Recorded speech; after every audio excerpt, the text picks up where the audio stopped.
أعوذ بالله من الشيطان الرجيم بسم الله الرحمن الرحيم الحمد لله رب العالمين والصلاة والسلام على رسول الله وعلى آله وصحبه أجمعين رب اشرح لي صدري ويسر لي أمري واحلل عقدة من لساني يفقهوا قولي إن صلاتي ونسكي ومحياي ومماتي لله رب العالمين. நிச்சயமாக என்னுடைய தொழுகையும் என்னுடைய வணக்க வழிபாடுகளும் என்னுடைய வாழ்வும் என்னுடைய மரணமும் அகில உலகங்களின் அதிபதியாகிய அல்லாஹ் ஒருவனுக்கே உரித்தானது அப்படின்ற இந்த அழகான வாக்குறுதியோட அன்பான சகோதரிகளே, அல்லாஹ்வின் நல்லடியார்களே, ஒரு பலமான இறை நம்பிக்கையாளர் யார் அப்படின்ற அடித்தளத்துல இன்னைக்கு நம்ம 3வது வகுப்புல இணைஞ்சிருக்கோம். அல்லாஹுடைய ஈடு இணையே இல்லாத கருணையால அல்ஹம்துலில்லாஹ். அன்பான சகோதரிகளா, திரும்ப திரும்ப ஒரு சபையுடைய மகத்துவத்தை தெரிஞ்சுட்டு நம்ம போகும்போது ஒவ்வொரு நிமிஷமும் நம்மளுடைய ஒவ்வொரு மூச்சும் அல்லாஹுக்கு நன்றி செலுத்தக்கூடிய சிந்தனையோட இருக்கும் அப்படின்ற எதிர்பார்ப்புல இந்த நினைவூட்டலை நான் திரும்பி சொல்றேன். உலகத்துல எண்ணற்ற படைப்புகள் இருக்கு. மனிதர்களே 800 கோடி பேர் இருக்காங்க. அப்ப பூச்சிகளோட எண்ணிக்கை, விலங்குகளோட எண்ணிக்கை, மரம் செடி கொடிகளோட எண்ணிக்கை, நட்சத்திரங்களோட எண்ணிக்கை, கோள்களோட எண்ணிக்கை இப்படி நம்ம எடுத்துட்டோம் அப்படின்னு சொன்னா எண்ணிக்கையில என்ன இருக்கும் அப்படின்ற சிந்தனைக்கு கூட எட்டாத அளவுக்கு இருக்கக்கூடிய அவ்வளோ நம்பர்ஸ்ல இருக்கக்கூடிய எல்லாரும் இதோட சேர்த்து அல்லாஹுடைய படைப்புகளை மிகச்சிறந்த படைப்புகளான வானவர்கள் உட்பட நமக்காக இந்த செஷன் முடிகிற வரைக்கும் அல்லாஹுவை நினைவு கூறக்கூடிய இந்த சபையில இருந்து நம்ம வெளியே போற வரைக்கும் நம்ம ஒவ்வொருத்தருக்காகவும் தனித்தனியா நம்மளுடைய பேரை சொல்லி பிரத்யேகமா நமக்காக பிரார்த்தனை செய்யறாங்க. சுபஹான் அல்லாஹ். ஒரு மனிதர் இன்னொருவருக்கு கொடுக்கக்கூடிய மிகச்சிறந்த அன்பளிப்பு என்ன அப்படின்னு சொன்னா அவங்களுக்காக நம்ம செய்யக்கூடிய பிரார்த்தனை தான். அப்ப இந்த சபையில நம்ம இருக்கக்கூடிய இந்த காலம் எல்லாம் நமக்கான மிகச்சிறந்த அன்பளிப்பு அல்லாஹுடைய புறத்துல இருந்து கிடைச்சிட்டே இருக்கு. இந்த சபையில இருந்து நம்ம வெளியே போற வரைக்கும் நம்ம ஒவ்வொருத்தருக்கான பாவ மன்னிப்பு மட்டும் இல்லாம நம்ம ஒவ்வொருத்தரும் எந்த விஷயத்துக்காக அல்லாஹ் கிட்ட கையேந்தி மன்றாடிட்டு இருக்கோமோ அந்த விஷயங்களுக்காகவும் நம்முடைய சுவனத்திற்காகவும் நம்முடைய நரக நெருப்புல இருந்து பாதுகாப்பு தேடுவதற்காகவும் நம்ம எல்லாருக்காகவும் பிரார்த்தனை செஞ்சுட்டு இருக்காங்க அப்படின்னா சுபான் அல்லாஹ். இந்த சபைக்காக அல்லாஹ் நம்மளை தேர்வு செஞ்சதுக்காக இறைவனுக்கு மகத்தான நன்றிகளை சொல்லிட்டு இந்த சபையை ஆரம்பம் செய்யலாம். அது மட்டும் இல்லாம எந்த ஒரு இறை நம்பிக்கையாளர் கல்வியின் பாதையில் அல்லாஹுவை நெருங்குகின்றாரோ அவருக்கு அல்லாஹ் சுவனத்தின் பாதையை எளிதாக்குகின்றான் அப்படின்னு சொல்லி நபிகள் நாயகம் ஸல்லல்லாஹு அலைஹி வஸல்லம் சொல்றாங்க. அந்த அடிப்படையில சொர்க்கத்துக்கு போகக்கூடிய நம்மளுடைய பாதையின் நோக்கி நம்ம பயணம் செஞ்சுட்டு இருக்கோம். அல்ஹம்துலில்லாஹ். அப்ப நபி ஸல்லல்லாஹு அலைஹி வஸல்லம் சொன்ன மாதிரி அல் முஃமினுல் கவியு. இப்ப பலமான இறைநம்பிக்கையாளர் யார் அப்படின்றதுக்கு நிறைய அடிப்படைகளை பார்த்தோம். அதுல முதலாவதாக நம்ம என்ன பார்த்தோம் அப்படின்னு சொன்னா அறிமுக வகுப்புக்கு அடுத்து போன வகுப்புல நம்ம என்ன பார்த்தோம் அப்படின்னு சொன்னா அல்லாஹுடைய புறத்துல இருந்து ஒரு இறை நம்பிக்கையாளருடைய ஆரோக்கியம், அவருடைய உடல் அவருக்கு ஒரு அமானிதம். அப்ப அந்த உடலின் அமானிதத்தை எப்படி பேணி பாதுகாத்து நோயில்லாத ஆரோக்கியமான வாழ்க்கையை வாழ்வது மூலமாக எப்படி அல்லாஹ் நமக்கு கொடுத்த இந்த அமானிதத்தை பாதுகாக்கிறது, இது மூலமா நம்ம உடல் ரீதியா எப்படி ஒரு பலமான இறை நம்பிக்கையாளரா இருக்கிறது அப்படின்றதுக்கு நிறைய அடிப்படையான விஷயங்கள் பார்த்தோம். யாராவது எந்த முக்கியமான விஷயங்களை உடல் பலத்துல நம்ம பார்த்தோம் அப்படின்றத யாராவது ஒரு சிஸ்டர் சொல்ல முடியுமா, ஷேர் பண்ண முடியுமா? ஞாபகம் இருந்தால் சிஸ்டர்ஸ் நீங்க ஆன்சர் பண்ண முடியல அப்படின்னா கூட சாட்ல கூட ஆன்சர் பண்ணலாம். உணவு, சரி, நம்மளுடைய உணவு முறையை பேணி பாதுகாக்கணும் அப்படின்னு சொல்லிட்டு நம்ம ஒரு டயட் சாட் ஷேர் பண்ணோம். ஞாபகம் இருக்கா? டயட் சாட் குரூப்ல எல்லாம் போட்டேன். நீங்க நிறைய பேர் ரெக்வெஸ்ட் பண்ணீங்க. ஆனா அதை எத்தனை பேர் ஃபாலோ பண்ணீங்க அப்படின்றது எனக்கு தெரியல. யாராவது டயட் சார்ட்டை ஃபாலோ பண்றதுக்கு முயற்சி செஞ்சீங்களா? எஃபர்ட் ஏதாவது பண்ணீங்களா? ஆன்சர் பண்ண விருப்பம் இருந்துச்சு அப்படின்னு சொன்னா நீங்க ஹேண்ட் ரைஸ் பண்ணலாம். நான் உங்களை அன்மியூட் பண்றேன். யாராவது ஒருத்தர் ஷேர் பண்ண விரும்பினா ஷேர் பண்ணலாம். டயட் சார்ட் ஒன்று போட்டோம்ல, ஒரு வாரத்திற்கான ஒரு மீல் பிளானர் ஒன்று ஷேர் பண்ணோம். ஞாயிற்றுக்கிழமையில இருந்து அடுத்த சனிக்கிழமை வரைக்கும் ஒவ்வொரு நாளும் காலையில, அதுக்கப்புறம் ஒரு இன்டர்மிட்டன்ட் பிரேக்கு, அதுக்கப்புறம் லஞ்ச் டைம், திரும்பி மாலை நேரத்துல, அதுக்கப்புறம் இரவு நேரத்துல, இந்த மாதிரி எப்படியெல்லாம் ஆரோக்கியமான உணவுகளை புரோட்டீன்ஸா இருக்கட்டும், இல்ல வைட்டமின்ஸா இருக்கட்டும், அதுக்கப்புறம் மெக்னீசியம், இப்படிப்பட்ட சத்துக்கள், கார்போஹைட்ரேட்ஸ், இதெல்லாம் எப்படி சமச்சீரான உணவை எடுத்துக்கிறது அப்படின்னு சொல்லிட்டு நம்ம ஒரு டயட் சார்ட் சார்ட் வந்து ஷேர் பண்ணோம். யாராவது அதுக்கு எஃபர்ட் போட்டீங்களா அப்படின்றது தெரியல. ஆனா எஃபர்ட் போடல. அல்ஹம்துலில்லாஹ் எஃபர்ட் போட்டீங்களா? ஓகே. சரி. எஃபர்ட் போட்டிருந்தீங்க அப்படின்னு சொன்னா ரொம்ப சந்தோஷம். ஏன் அப்படின்னு சொன்னா அல்லாஹ் சுப்ஹானஹு வ தஆலா சொல்றான், யாருக்கு வந்து உபதேசம் பலனளிக்கும் அப்படின்னு சொன்னா, யார் உண்மையான இறைநம்பிக்கையாளரா இருக்காரோ, அவருக்கு மட்டும் தான் உபதேசம் பலனளிக்கும். உண்மையான இறைநம்பிக்கையாளரா இல்ல அப்படின்னு சொன்னா, அவர் வந்து செவிடரை போல, குருடரை போல அவர் வந்து ஒப்பீடாவார் அப்படின்னு சொல்லிட்டு ஒரு கடுமையான ஒரு எச்சரிக்கைய வந்து அல்லாஹ் வந்து சொல்லி காமிக்கிறான். அதனால தொடர்ச்சியா இந்த வகுப்புகள் எல்லாம் எத நினைவூட்டுது அப்படின்னு சொன்னா, நம்ம வீடு தேடி வந்து நமக்காக அல்லாஹ் வந்து ஒவ்வொரு வாரமும் அழகான சில உபதேசங்கள குடுக்கும்போது, அதை நடைமுறைப்படுத்துவதற்கான முயற்சி செய்வதுதான் மிகச்சிறந்தது. இப்ப முதல்ல வந்து ஒரு பலமான உடல் அமைப்பு வந்து ஒரு இறைநம்பிக்கையாளருக்கு இருக்கணும் அப்படின்னு சொன்னா, அவர் என்ன செய்யணும் அப்படின்றதுக்கு கீழ, முதல்ல வந்து சமச்சீரான, ஆரோக்கியமான உணவினை நம்மளுடைய வாழ்க்கையில வந்து நடைமுறை கொண்டு வரணும் அப்படின்னு பார்த்தோம். 2வது விஷயம் என்ன பார்த்தோம் அப்படின்னு சொன்னா, நம்ம அ ஒரு அழகான தூக்கத்திற்கான பழக்கத்தை ஏற்படுத்திக் கொள்ளணும். அதாவது இஷாவுக்கு அப்புறம் எவ்வளவு சீக்கிரம் தூங்க முடியுமோ, அவ்வளவு சீக்கிரம் தூங்கிட்டு, வாய்ப்பு இருந்துச்சு அப்படின்னு சொன்னா, மிகச் சிறப்பான தஹஜ்ஜுதுக்கு எழுந்திருக்கிறதுக்கு மூலமாவோ, இல்ல அட்லீஸ்ட் ஃபஜ்ரையாவது மிஸ் பண்ணாம இருக்கிறதுக்கான தூக்கத்துடைய அந்த அ சார்ட்ட வந்து நம்ம வந்து ஷேர் பண்ணோம். எப்படி வந்து தூக்கம் ஒரு மனிதனுடைய மூளைக்கு பலம் சேர்க்கக்கூடியதாகவும், மூளையில இருக்கக்கூடிய விஷயங்கள டீடாக்ஸிஃபை பண்றதுக்கான நேரமாவும், நம்ம உடல் உறுப்புகளை வந்து ரிப்பேர் செய்வதற்கான நேரமாகவும் எப்படி வந்து அந்த தூக்கம் பயன்படுது அப்படின்றத அந்த அடிப்படையை பார்த்தோம்.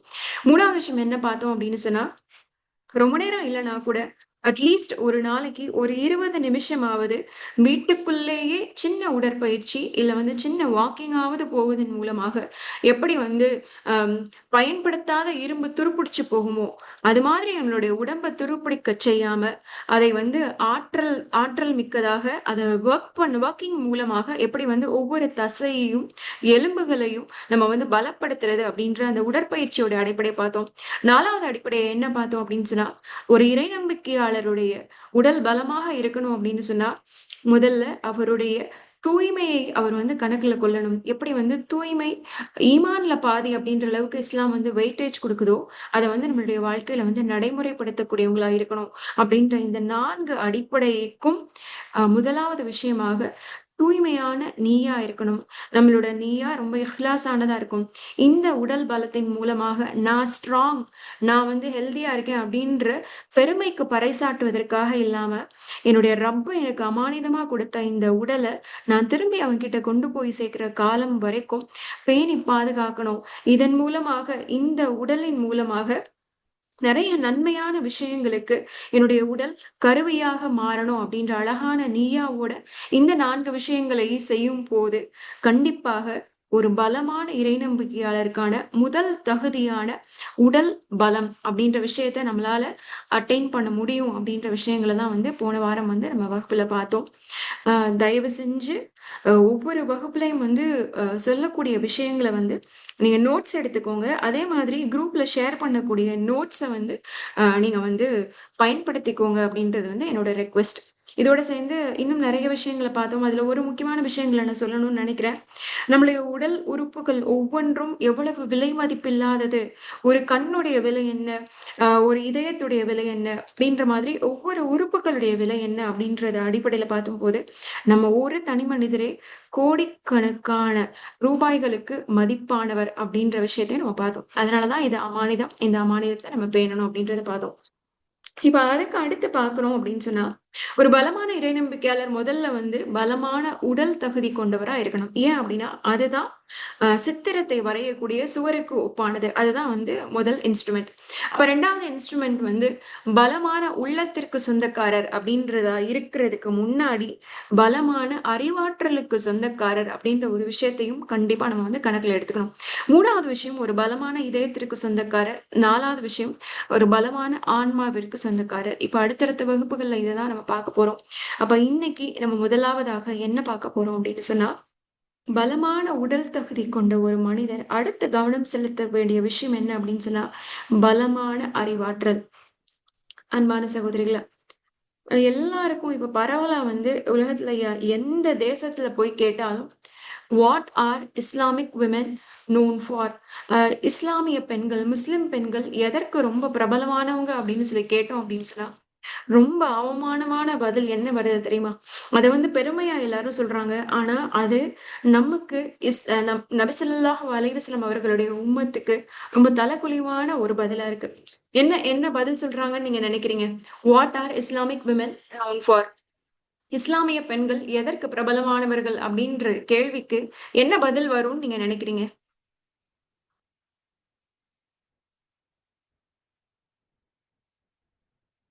ஆ, மாஷா அல்லாஹ். பிரியாணி.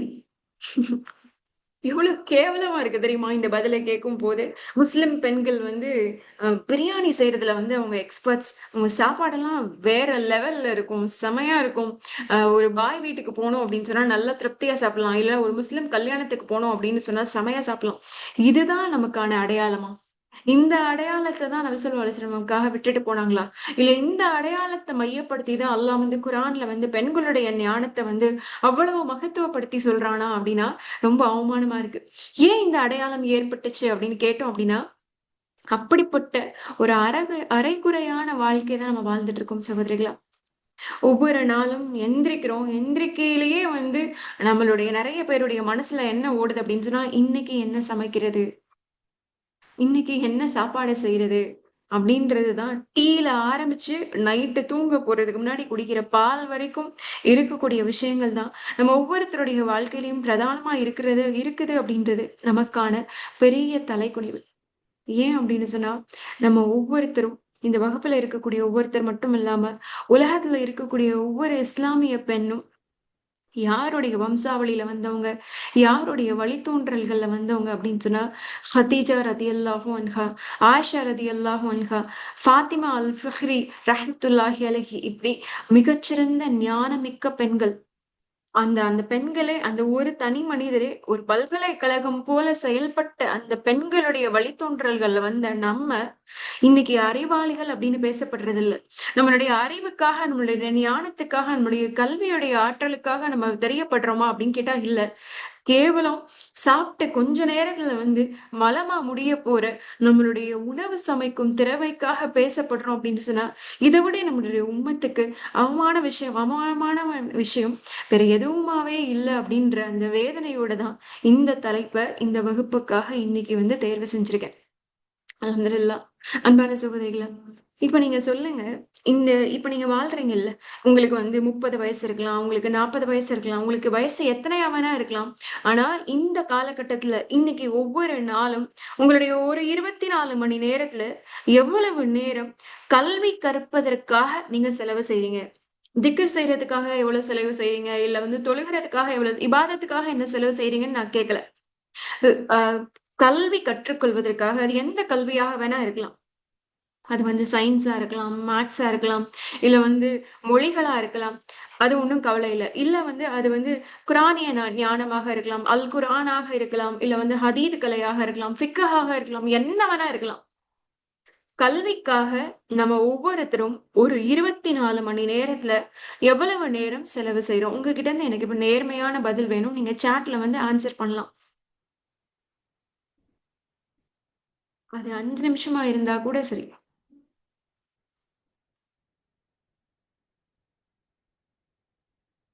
என்ன ஆன்சர் எதுவும் வரல.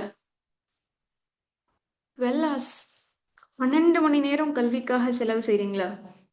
ஓகே. மாஷா அல்லாஹ். இதுக்கு வாய்ப்பு எந்த அளவுக்கு அப்படின்றது எனக்கு தெரியல.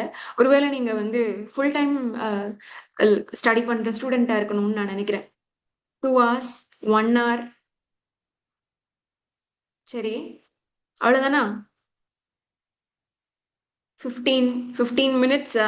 1 ஹார், 15 மினிட்ஸ். சரி. என்ன செய்றீங்க? இந்த 15 மினிட்ஸ்ல, இந்த 1 ஹார்ல என்ன செய்றீங்க?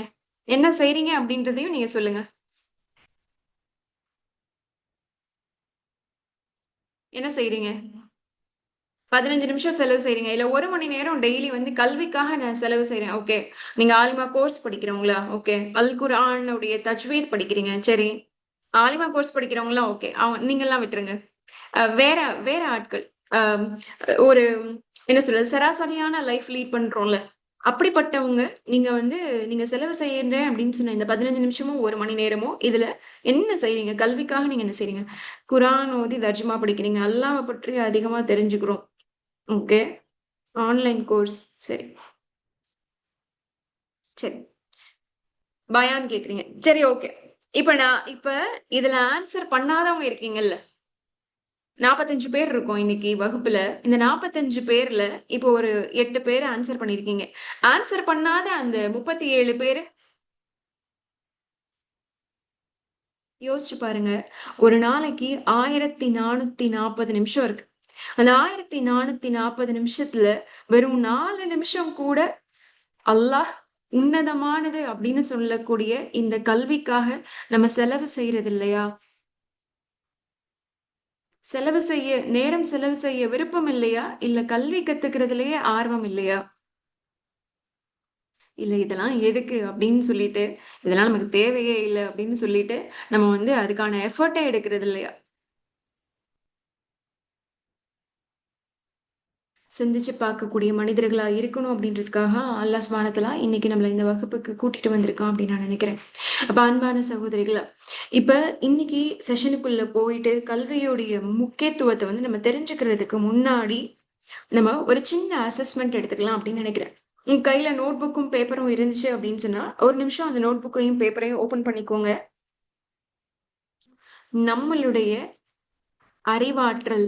நம்மளுடைய அறிவாற்றல் எந்த நிலையில இருக்கு அப்படின்றத தெரிஞ்சுட்டு, இன்னைக்கு அந்த அறிவாற்றல மேம்படுத்துவதற்காக நம்ம என்னலாம் செய்ய போறோம் அப்படின்ற விஷயங்கள வந்து தெரிஞ்சுக்கலாம்னு நெனைக்கிறேன். வெறும் 10 கேள்விகள் தான். நான் சொல்லக்கூடிய இந்த 10 கேள்விகளுக்கு உங்களுக்கு என்ன தோணுதோ, உங்கள பத்தி உங்களுக்கு என்ன தோணுதோ, அதுக்கான ஆன்ஸர இம்மீடியட்டா பெரிய லெவல்ல யோசிக்காம அந்த ஆன்ஸர வந்து இங்க என்ட்ரி பண்ணிடலாம். ஓகே. ரெடியா? ரெடின்னு சொன்னா நீங்க சாட்ல வந்து ரெடி அப்படின்னு போடலாம். இல்லன்னா வந்து ஒரு தம்ஸ் அப் குடுக்கலாம். ஓகே. அல்ஹம்துலில்லாஹ். சரி. இப்ப இந்த 10 கேள்விகள நான் வந்து 5 செக்ஷனா பிரிச்சிருக்கேன். சரியா? முதல் செக்ஷன் என்ன அப்படின்னு சொன்னா, இன்டலெக்சுவல் ரிஃப்ளெக்ஷன். இன்டலெக்சுவல் ரிஃப்ளெக்ஷன் அப்படின்னு சொன்னா, என்னுடைய அறிவாற்றல் அந்த அறிவாற்றலை கொண்டு அல்லாஹ்வை பற்றி சிந்திப்பதற்காக, தஃபக்குர் செய்வதற்காக நான் எவ்வளோ நேரம் செலவு செய்றேன் அப்படின்றது தான் முதல் பகுதி. சரியா? அப்ப இந்த அறிவாற்றலுக்கான பரிசோதனை, அல்லாஹ்வை சிந்திக்கும் அறிவாற்றலுக்கான பரிசோதனை. இதுதான் ஃபர்ஸ்ட் டிவிஷன். இப்ப இதுல நம்ம எப்படி மார்க் போட போறோம் அப்படின்னு சொன்னா, ரேட்டிங் வந்து 1ல இருந்து 5 வரைக்கும் போகும். அ இப்ப 1 அப்படின்னு சொன்னா இப்ப நான் சொல்ற ஸ்டேட்மெண்ட். ஃபார் எக்ஸாம்பிள், நீங்க ஒவ்வொரு நாளும் அல்லாஹ்வுடைய படைப்புகளை பற்றி சிந்திப்பதற்காக நேரம் செலவு செய்கிறீர்கள் அப்படின்னு சொல்லி நான் ஒரு கேள்வி சொல்றேன்னு வச்சுக்கோங்களேன். அந்த கேள்வி வந்து இல்ல எப்பயாவது செய்வேன் அப்படின்னு சொன்னா 1. சரியா? அ இல்ல ஓரளவுக்கு செய்வேன் அப்படின்னு சொன்னா நீங்க 2 குடுக்கலாம். இல்ல நான் வந்து அத வந்து ரெகுலரா செய்வேன் அப்படின்னு சொன்னா 3. நான் அதிகமா செய்வேன். ரெகுலர விட நான் வந்து அதிகமா செய்வேன். ஒவ்வொரு நாளும் அத மிஸ் பண்ணவே மாட்டேன் அப்படின்னு சொன்னா 4. இல்ல நான் எப்பயுமே அத செய்யக்கூடிய ஆளா இருக்கேன் அப்படின்னு சொன்னா 5. சரியா? அப்ப 1 தான் லோவஸ்ட் ரேட்டிங். 5 தான் ஹையஸ்ட் ரேட்டிங்.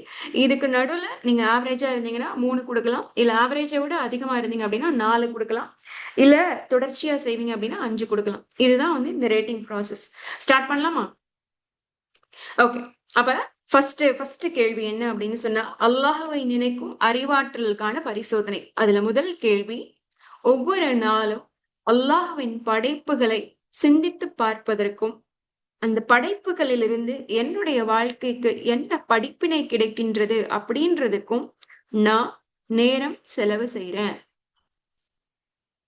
பெரிய அளவுல யோசிக்க வேண்டாம். அப்துல்லா இப்னு உமர் ரலியல்லாஹு அன்ஹுமா செஞ்ச மாதிரி, அவங்க வந்து ஒரு கடினமான வெயில் காலம். சரியா? அந்த மோசமான வெயில் காலத்துல வெளிய போயிட்டு ரொம்ப களைப்பா திரும்பி வீட்டுக்கு வர்றாங்க. வீட்டுக்கு வரும்போது அவங்களுக்கு வந்து ரொம்ப தாகம் எடுக்குது. அந்த தாகத்தோட நேரத்துல சில்லுன்னு ஒரு டம்ளர் தண்ணி எடுத்து குடிக்கிறாங்க. அப்ப ஒரே ஒரு மடக்கு தான் தண்ணி குடிக்கிறாங்க. ஒரே ஒரு மடக்கு தண்ணி குடிக்கும்போதே தொண்டை அடைச்சிருது. பயங்கரமா அவங்களால கட்டுப்படுத்த முடியாத அளவுக்கு கதறி அழக்கூடியவங்களா இருக்காங்க. கடினமான வெயில் காலத்துல தண்ணி தேவைப்படுது. சில்லுன்னு ஒரு டம்ளர் தண்ணி குடிக்கும்போது, ஏன் தொண்டைய அடைச்சு கண்ல இருந்து அவ்ளோ கண்ணீர் வந்து அழக்கூடியவங்களா அவங்க இருந்திருப்பாங்கன்னு நீங்க நினைக்கிறீங்க? ஏன் அப்படின்னா, இப்ப இந்த கேள்விக்கான வாழ்க்கைய அவங்க வாழ்ந்தனாலதான் அவங்களுக்கு அப்படிப்பட்ட ஒரு மனபாரம் ஏற்பட்டுச்சு. என்ன என்ன என்ன யோசிச்சு பார்த்தாங்க அப்படின்னு சொன்னா, அல்லாஹ் சுப்ஹானஹு வ தஆலா திருமறையில சொல்ற மாதிரி, நாளை மறுமையுடைய நாளில் என்ன நடக்குமா? சுவனவாசிகள பார்த்து நரகவாசிகள் வந்து கூப்பிடக்கூடியவங்களா இருப்பாங்களாம். எங்களுடைய நண்பர்களே, எங்களுக்கு வந்து ஒரே ஒரு குவளை தண்ணீர் குடுக்குறீங்களா? எங்களுக்கு உங்ககிட்ட இருந்து கொஞ்சோண்டு தண்ணி மட்டும் அப்படியே குடுக்குறீங்களா? அப்படின்னு சொல்லிட்டு அவங்க கேட்கக்கூடியவங்களா இருப்பாங்களாம். அப்ப அவங்க சொல்லுவாங்களாம், இல்லை, இன்றைய நாள் இறைவன் உங்களுக்கு உணவையும், நீரையும் ஹராம் ஆக்கிட்டான். நீங்க எந்த செயல்கள் செஞ்சீங்களோ, அதுக்கான தண்டனை தான் நீங்க அனுபவிச்சுட்டு இருக்கீங்க. அதனால தண்ணியும், உணவும் உங்களுக்கு இன்றைய நாள்ல மறுக்கப்பட்டுருச்சு அப்படின்னு சொல்லி சுவனவாசிகள் நரகவாசிகள பார்த்து சொல்லிருவாங்க.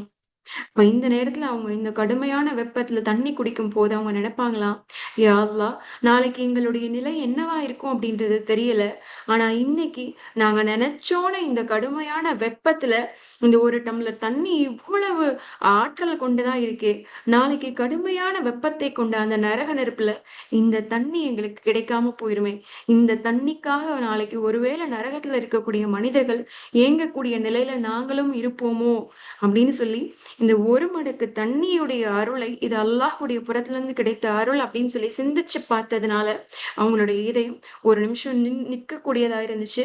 அதை நினைச்சு அவங்களுடைய கண்கள் கண்ணீர் சிந்தக்கூடியதா இருந்துச்சு. அப்படி இந்த மாதிரி ஒவ்வொரு நாளும் நம்மளை சுத்தி அல்லாஹ்வுடைய அருள்கள் எவ்வளவோ நிரம்பி இருக்கே.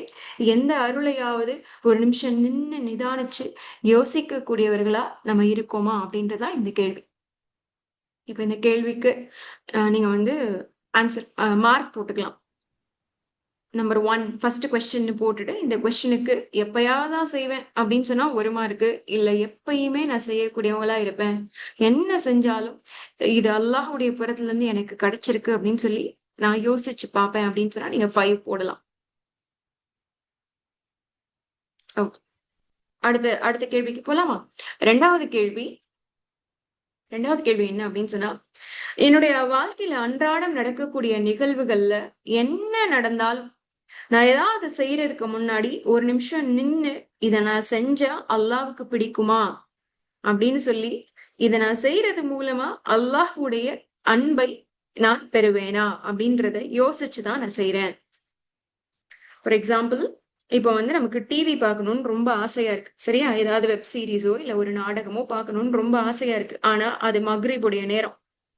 ஆனா அத மிஸ் பண்ணிட்டோம் அப்டின்னா, அது போயிரும். அதுக்கப்புறம் அத பார்க்க முடியாது அப்டின்னு சொன்னா, இந்த நேரத்துல நீங்க எந்த செயலை செய்றதுக்கு முன்னாடி இப்ப கொஞ்ச நேரம் பார்த்துட்டு போயிறேனே, ஒரு 15 மினிட்ஸ் முடிச்சுட்டு அதுக்கப்புறம் நான் தொழ போயிறேனே அப்டின்னு சொல்லிட்டு இப்ப நம்ம மனசுல தோணுது அப்டின்னு சொன்னா, ஒரு நிமிஷம் நின்னு நிதானிச்சு, நான் இந்த 2ல எது செய்றது மூலமா அல்லாஹ்வுக்கு நெருக்கமானவளா நான் இருப்பேன்.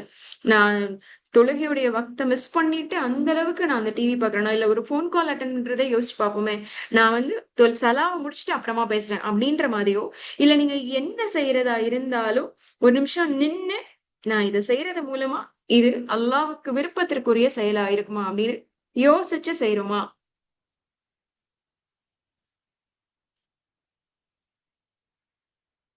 ஓகே. இது 2 தான் இன்டலெக்சுவல் ரிஃப்ளெக்ஷன். சரியா? இந்த ஃபர்ஸ்ட் கேட்டகரியில வர்றது. அல்லாஹ்வை சிந்திக்கக்கூடிய இந்த கேட்டகரி வருது. 2வது கேட்டகரி என்ன அப்படின்னு சொன்னா, பயன் தரக்கூடிய கல்வி ஞானத்தை தேடுவது. இதுதான் 2வது கேட்டகரி. சரியா? 2வது தலைப்பு. இந்த தலைப்புல கொஸ்டின் நம்பர் போட்டுக்கோங்க. கொஸ்டின் நம்பர் 3 3வது கேள்வி.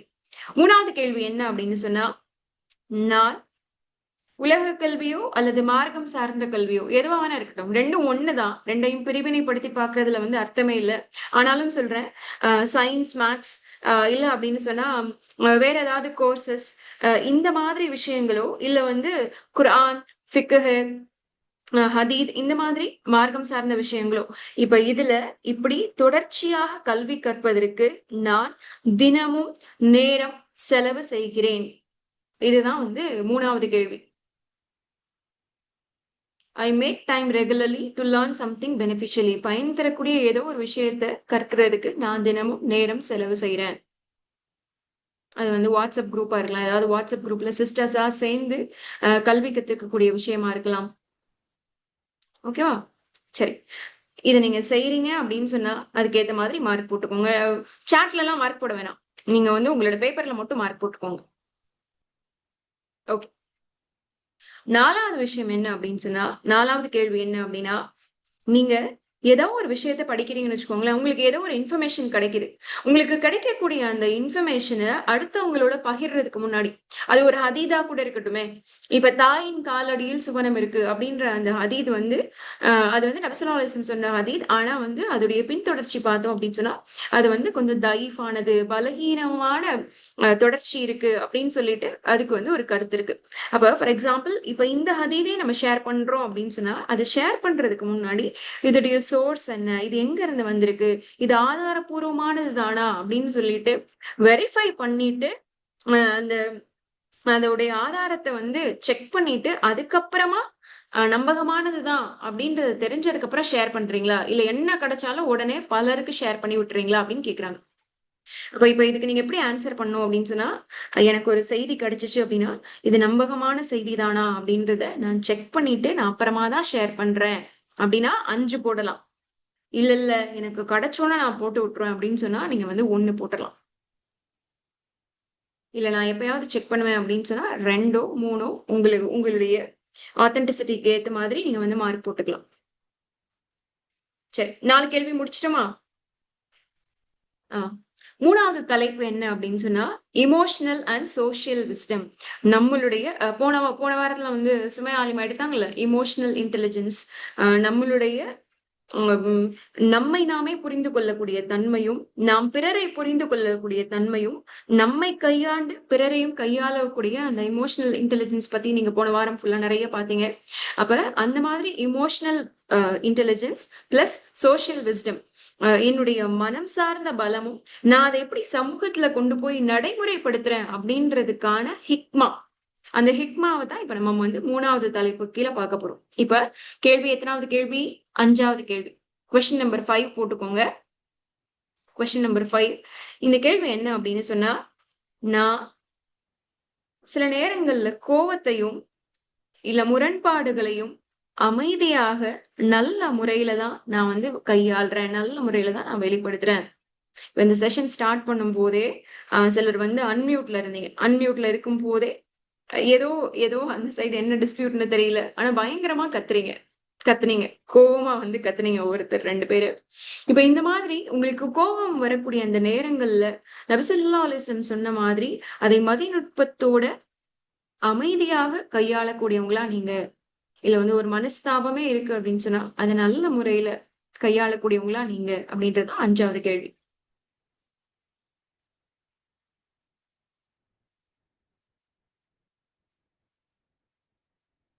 ஓகே. 6வது கேள்வி 6வது கேள்வி. நம்ம பேசுறோம்ல.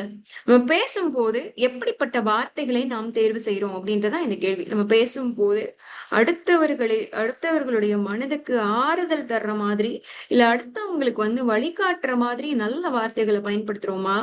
இல்ல அடுத்தவங்கள காயப்படுத்துற மாதிரி, நேரத்த வீண் விரயம் பண்ற மாதிரி நம்ம வார்த்தைகள பயன்படுத்துறோமா? அப்படின்ட்டு தான் இந்த கேள்வி. அப்ப இல்ல அடுத்தவங்க மனசுக்கு ஆறுதல் தர்ற மாதிரி வழிகாட்டக்கூடிய நல்ல வார்த்தைகள நீங்க பயன்படுத்துறீங்களா? அப்படின்றது தான் இந்த கேள்வி. இல்ல, இல்ல நான் நெறைய நேரம் வேஸ்ட் பண்றேன். அடுத்தவங்களுடைய மனச வந்து என்னுடைய வார்த்தைகள் நெறைய நேரம் காயப்படுத்துது. பெரிய வார்த்தைலாம் யூஸ் பண்ணுவாங்க. "அறிவு இருக்கா?"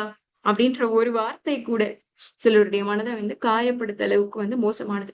அப்ப இந்த மாதிரி இல்ல, இல்ல நான் வந்து காயப்படுத்துற வார்த்தைகள பயன்படுத்துறது இல்ல அப்படின்னு சொன்னா, அதுக்கு ஏத்த மாதிரி நீங்க ஆன்சர் பண்ணிக்கலாம். இல்ல என்னுடைய வார்த்தைகள் காயப்படுத்துது அப்படின்னா, 1ஓ இல்ல 2ஓ வந்து நீங்க போட்டுக்கலாம். 3 பகுதி முடிஞ்சிருச்சா? அப்ப அல்லாஹ்வை நினைக்கக்கூடிய அறிவாற்றல் சார்ந்த செக்ஷன் முடிச்சுட்டோம். பயன் தரக்கூடிய கல்வியை தேடக்கூடிய அந்த 2வது செக்ஷனையும் முடிச்சுட்டோம். அது மாதிரி நம்மளுடைய மனம் மற்றும் சமூக நலனுக்கான ஹிக்மா, ஞானம் அந்த அந்த 3வது செக்ஷனையும் முடிச்சுட்டோம். இப்ப 4வது செக்ஷன் என்ன அப்படின்னு சொன்னா, நம்மளுடைய நிய்யா, நம்மளுடைய நிய்யத் சரியானதா இருக்கா? நமக்கு சரியான விழிப்புணர்வு இருக்கா? நம்ம எதுக்காக இத செய்றோம் அப்படின்ற பர்ப்பஸ் சரியா இருக்கா? அப்படின்ற நிய்யா சார்ந்தது தான் 4வது செக்ஷன். இப்ப 7வது கேள்வி. 7த் கொஸ்டின். 7வது கேள்வி. இது திருப்பி ரிப்பீட் ஆகுற மாதிரி இருக்கும். தஃபக்குர்ல ரிப்பீட் ஆகுற மாதிரி இருக்கும். ஆனா இதுக்கு ஒரு ரீசன் இருக்கு. இப்ப இந்த கேள்வி என்ன அப்படின்னு சொன்னா, எந்த விஷயத்தையும் முடிவெடுக்கிறதுக்கு முன்னாடி இல்ல எந்த விஷயத்தையும் செய்யறதுக்கு முன்னாடி இது அல்லாவுக்கு பிடிக்குமா அப்படின்ற கேள்விய கேட்காம நான் எதையுமே செய்யறது இல்ல. இல்ல நான் அப்படிலாம் யோசிக்கிறதே இல்ல அப்படின்னா நீங்க 1 போட்டுறலாம். இல்ல என்ன செஞ்சாலும் இது அல்லாவுக்கு பிடிக்குமா அப்படின்றத நான் யோசிச்சுட்டு தான் செய்வேன் அப்படின்னு சொன்னா, நீங்க வந்து அதுக்கேத்த மாதிரி 5ஓ 4ஓ போட்டுக்கலாம்.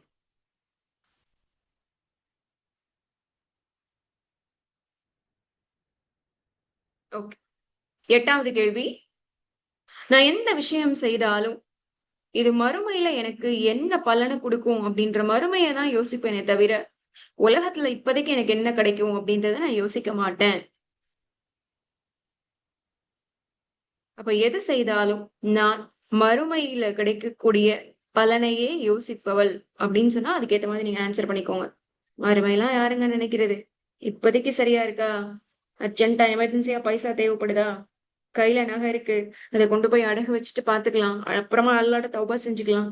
நகையெல்லாம் வித்துட்டா இன்னைக்கு காலகட்டத்துல திருப்பி வாங்க முடியுமா? அப்படின்னு சொல்லிட்டு மறுமைய பத்தி சிந்திக்காதவங்க அப்படின்னா 1 போட்டுருங்க. இல்ல பரவால்ல. நகை வாங்க முடியலன்னா கூட பரவால்ல. ஆனா அல்லாவுக்கு பிடிச்சமான இத நான் வந்து செய்றேன். அல்லாஹ் இதுக்கு பிரதிபலனா எனக்கு மறுமையில நெறைய குடுப்பான் அப்படின்னு சொல்லி சிந்திக்கிறவங்க அப்படின்னா நீங்க 5 போட்டுக்கலாம்.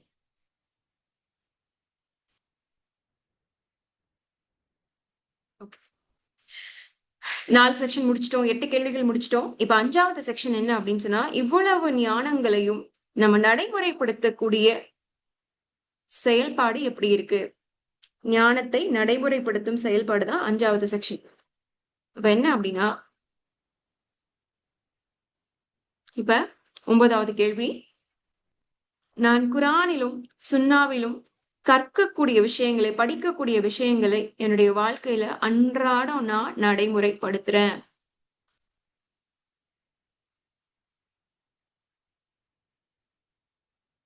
இப்ப ஃபார் எக்ஸாம்பிள் அல்லாஹ் வந்து குரான்ல சொல்றான், தாயையோ தந்தையோ நீ வந்து சீன்னு கூட சொல்லிடாத அப்படின்னு சொல்றான். இது நமக்கு தெரியும். அப்ப சீ அப்படின்னா சீன்ற லிட்டரலான வார்த்தை இல்ல. தாயோ தந்தையோ நம்ம கிட்ட வந்து ஏதோ ஒரு உபகாரமோ இல்ல உதவியோ தேடி நிற்கும் போதோ இல்ல நம்ம கூட அவங்க வாழும்போது அன்றாட வாழ்க்கையில அவங்கள பார்த்து முகத்தை கூட திருப்பிடாம வரேன் அப்படின்னு கூட அப்படின்ற அளவுக்கு சலிப்பு கூட காமிச்சிராம வாழ்றோமா? இல்ல அப்படின்னா இப்ப நபிசுல்லாசம் சொல்லியிருக்காங்க, தண்ணீர் குடிக்கும் போது உட்கார்ந்து குடிப்பதுதான் சிறப்பு அப்படின்னு சொல்லியிருக்காங்க. உட்கார்ந்து அந்த கப்பை பார்த்து தண்ணிய பார்த்து பிஸ்மில்லான்னு சொல்லி குடிக்கிறது தான் சிறப்பு அப்படின்னு சொல்லியிருக்காங்க.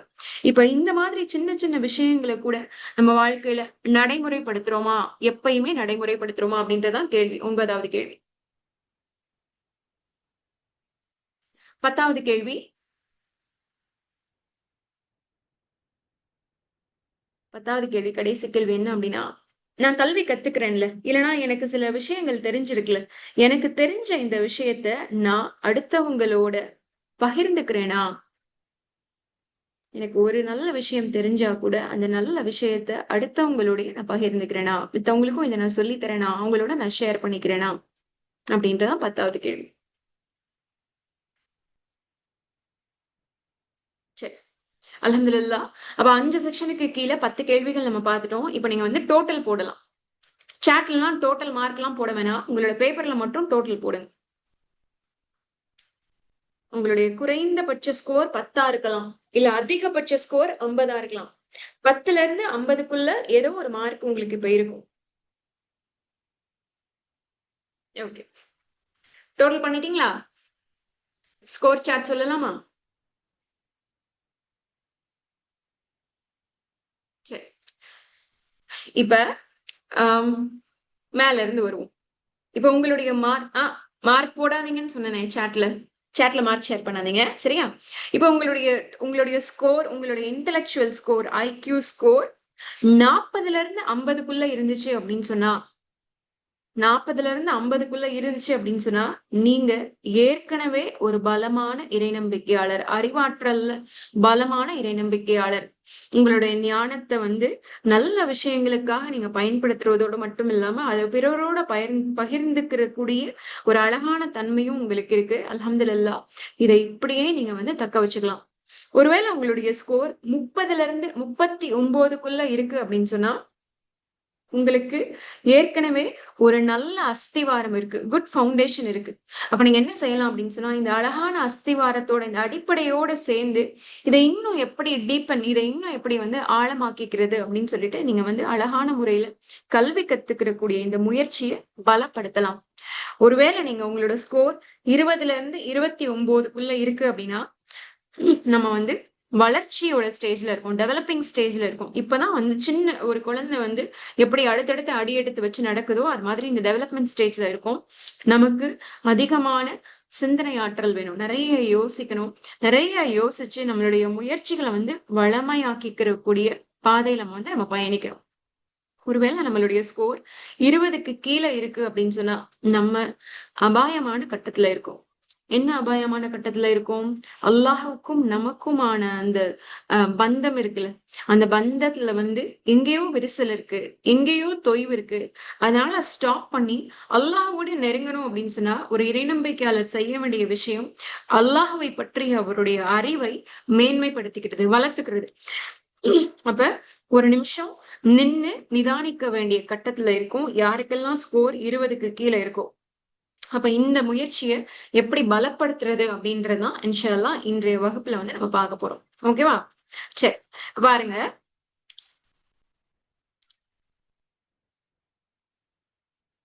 ஓகே, ஏன் வந்து ஒரு இறை நம்பிக்கையாளருக்கு அறிவு அவ்வளவு முக்கியமானது அப்படின்றதா நம்ம யோசிக்கணும். ஒரு இறை நம்பிக்கையாளருக்கு அறிவு ஏன் அவ்வளவு முக்கியமானது அப்படின்னு சொன்னா, அல்லாஹ் திரும்ப திரும்ப தன்னுடைய திருமறையில சொல்லக்கூடிய விஷயம் என்ன அப்படின்னு சொன்னா, இந்த மனிதர்கள் வந்து சிந்திக்க மாட்டார்களா? அல்லாஹ் வந்து குரானுடைய 30வது அத்தியாயத்துல சூரத்து ரூமுடைய 8வது வசனத்துல கூட அல்லாஹ் கேக்குறான், அவலம் யதஃபக்கரூன ஃபீ அன்ஃபுஸிக்கும். இந்த மனிதர்கள் நாம் அவர்களுக்கு கொடுத்த அத்தாட்சிகளை சிந்தித்து பார்க்க மாட்டார்களா, யோசிச்சு பார்க்க மாட்டாங்களா அப்படின்னு சொல்லி கேக்குறான்.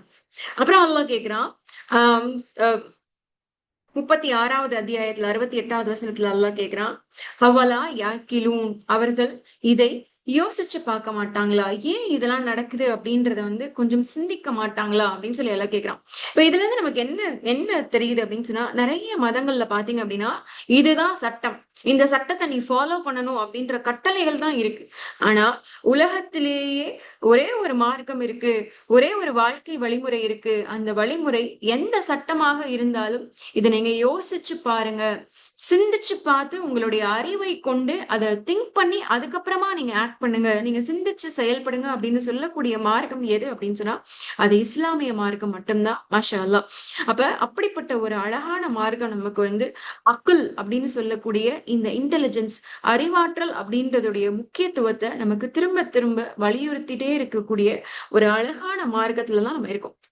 இப்ப இந்த அறிவை பயன்படுத்தி நமக்கு நிறைய முன்னுதாரணங்கள் இருக்கு. அதுல ஒரு முக்கியமான முன்னுதாரணம் யார் அப்படின்னு சொன்னா மரியம் அலைஹிஸ்ஸலாம். மரியம் அலைஹிஸ்ஸலாம் இருந்த அந்த நெருக்கடியான காலகட்டத்துல இருந்த மாதிரி இன்னைக்கு நம்ம யாராவது இருக்கோம் அப்படின்னு சொன்னா கண்டிப்பா நம்ம வந்து உயிரோடவே இருக்க மாட்டோம். மரியம் அலைஹிஸ்ஸலாமுக்கு எப்படிப்பட்ட ஒரு நெருக்கடி இருந்துச்சு? கல்யாணம் ஆகல, ஆனா வந்து கருவுற்றுட்டாங்க. திருமணம் ஆகல அப்படின்றது எல்லாருக்குமே தெரியும். ஆனா அவங்க வந்து கொஞ்ச நாள் வந்து ஊர்ல இருந்து தலைமறைவாயிட்டாங்க. திரும்பி ஊருக்குள்ள வரும்போது கையில ஒரு குழந்தையோட வர்றாங்க. அப்ப மொத்த ஊரும் சேர்ந்து நின்னு இப்ப இன்னைக்கு காலகட்டத்துல ஒரு கிராமத்துக்குள்ள திருமணமாகாத ஒரு பெண் ஒரு கை குழந்தையோட நடந்து போகுதுன்னு வச்சுக்கோங்களேன். அப்ப அந்த பெண்ணுடைய மனநிலைமை எப்படி இருக்கும்? அந்த மொத்த ஊர்ல ஒவ்வொரு வீட்ல இருந்தும் எல்லாரும் வந்து வெளியே நின்றுவாங்க. வெளிய கிராமங்கள்ல எப்படி பேசுவாங்க? இங்க சிட்டிலயே எப்படி புறம் பேசுறாங்க. அப்ப கிராமத்துல இருக்கக்கூடிய நேரத்துல இப்படி ஒரு பெண் வந்து கை குழந்தையோட வருது. அப்ப அதோடைய மனநிலைமை எப்படி இருக்கும்? எல்லாரும் எவ்வளவு கேவலமா பேசுவாங்க. உன்னுடைய தாய் தந்தையெல்லாம் ஒழுக்கமானவங்களா தானே இருந்தாங்க. நீ மட்டும் எப்படி இப்படியான? ஒரு ஆணே இல்லாம எப்படி வந்து உனக்கு வந்து கர்ப்பமாயிருப்ப?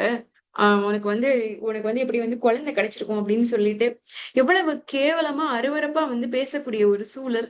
அப்ப மரியம் அலைஹிஸ்ஸலாம் வாழ்ந்த அந்த காலகட்டத்துல அது எப்படிப்பட்ட ஒரு மன நெருக்கடியை ஏற்படுத்தியிருக்கும்.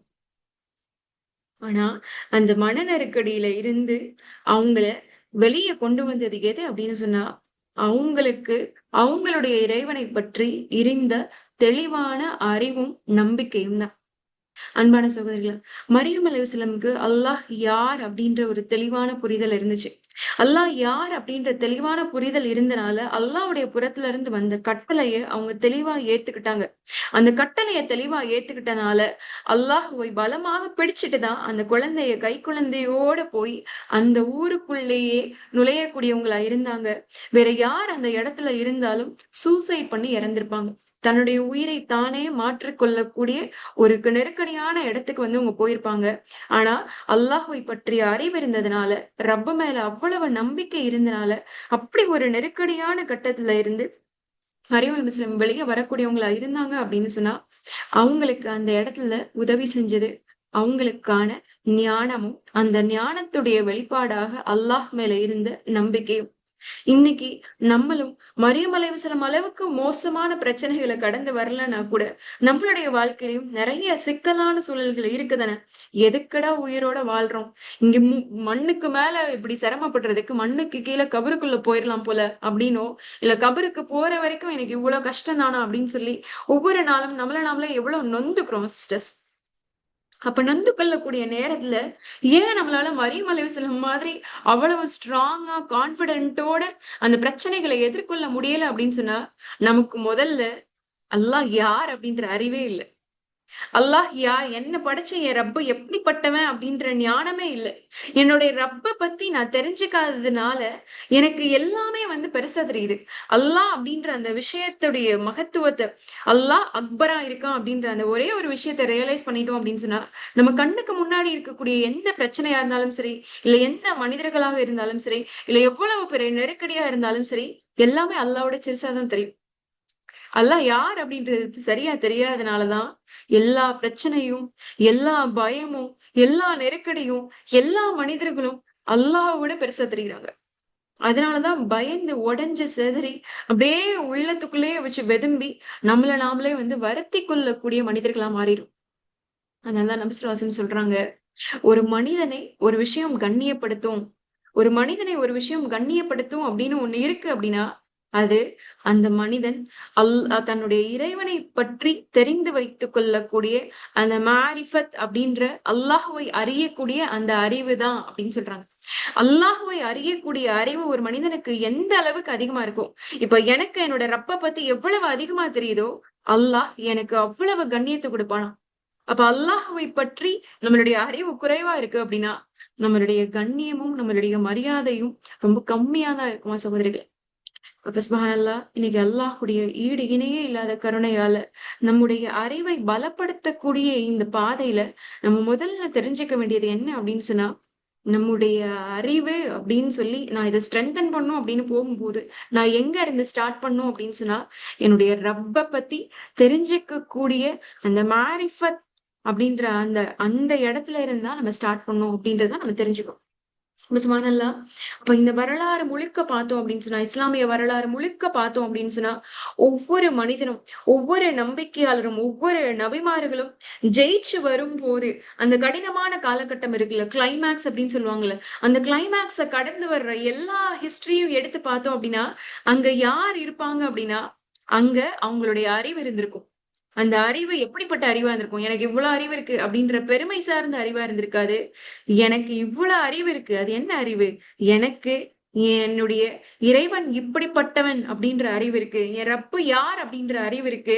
என் ரப்பு யார் அப்படின்ற அறிவு இருக்கிறனால, எவ்வளவு பெரிய கடினமான விஷயமா இருந்தாலும் சரி, என் கூட என் ரப்பு இருப்பான் அப்படின்ற அந்த அறிவு இருந்தனாலதான் எல்லா வெற்றியாளர்களும், எல்லா நபிமார்களும் அந்த கிளைமாக்ஸ் கட்டத்துல அத தாண்டி வர்றதுக்கான வழிவகையா அது இருந்துச்சு. இப்ப நீங்க சொல்லுங்க, நம்ம வாழ்க்கையில ஒரு பிரச்சனை வருது அப்படின்னு சொன்னா, நம்ம முதல்ல எதை யோசிக்கிறோம்? துவா கேட்கிறோம், எல்லாமே ஓகே. ஆனா முதல்ல எதை யோசிக்கிறோம்? இந்த பிரச்சனையில இருந்து வெளிவரணும் அப்படின்னு சொன்னா, நம்ம யார கான்டாக்ட் பண்றது?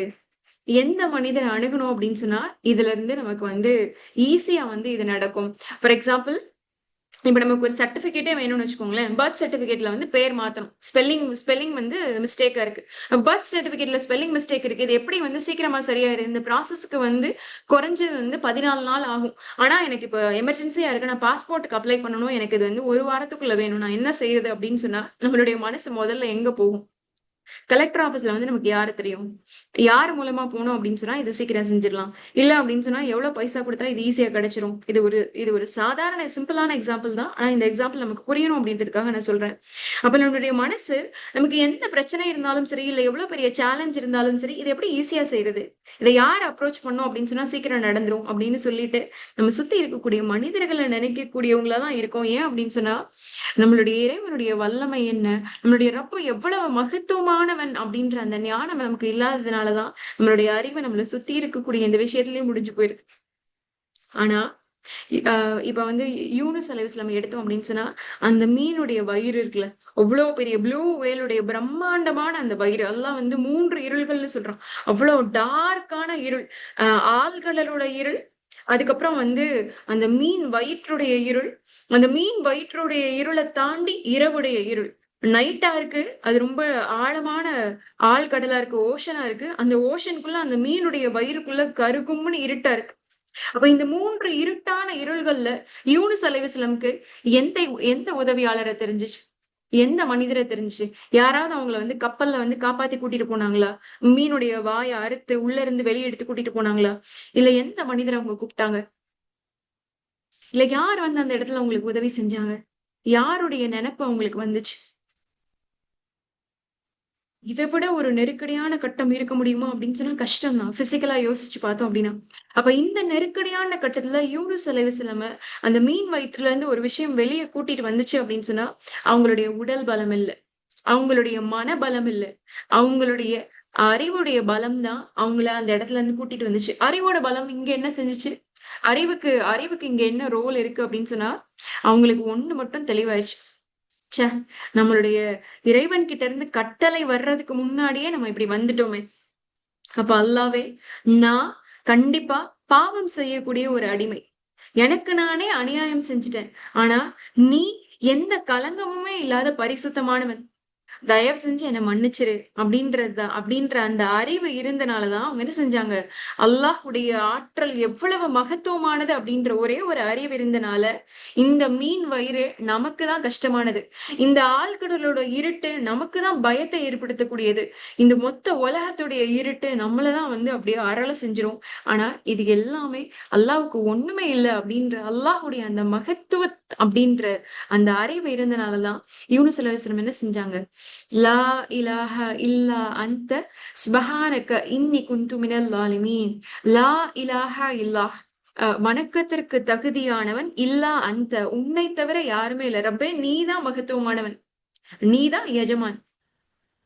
சுபஹானக்க, நீ வந்து ரொம்ப பரிசுத்தமானவன். நாங்க நினைக்கிறத விட்டு எல்லாத்தை விட நீ வந்து ரொம்ப பரிசுத்தமான இறைவன், கலங்கமே இல்லாத ஒரு இறைவன். இறைவனே, ஆனா இன்னி குன்து மினல் ஸாலிமீன், ஆனா நான் எனக்கே நிச்சயமா பெரிய அநியாயத்தை செஞ்சுட்டேன். என்ன நீ காப்பாத்து அப்படின்லாம் அவங்க கேட்கல. நீதான் வணக்கத்துக்கு தகுதியானவன், நீ ரொம்ப பரிசுத்தமானவன். ஆனா எனக்கு நானே அநியாயம் செஞ்சுட்டேன்ல அப்படின்ற அந்த விஷயத்துக்கு பின்னாடி என்ன இருந்துச்சு? ரப்பே, நீதான் எஜமான், உன்னால மட்டும்தான் என்னை காப்பாத்த முடியும். நான் ஒரு பாவி கூப்பிடுறேன், என்னை நீ காப்பாத்து அப்படின்றத விட நான் ஒரு பாவி கூப்பிடுறேன்ல, என்னை நீ மன்னிச்சிட மாட்டியா?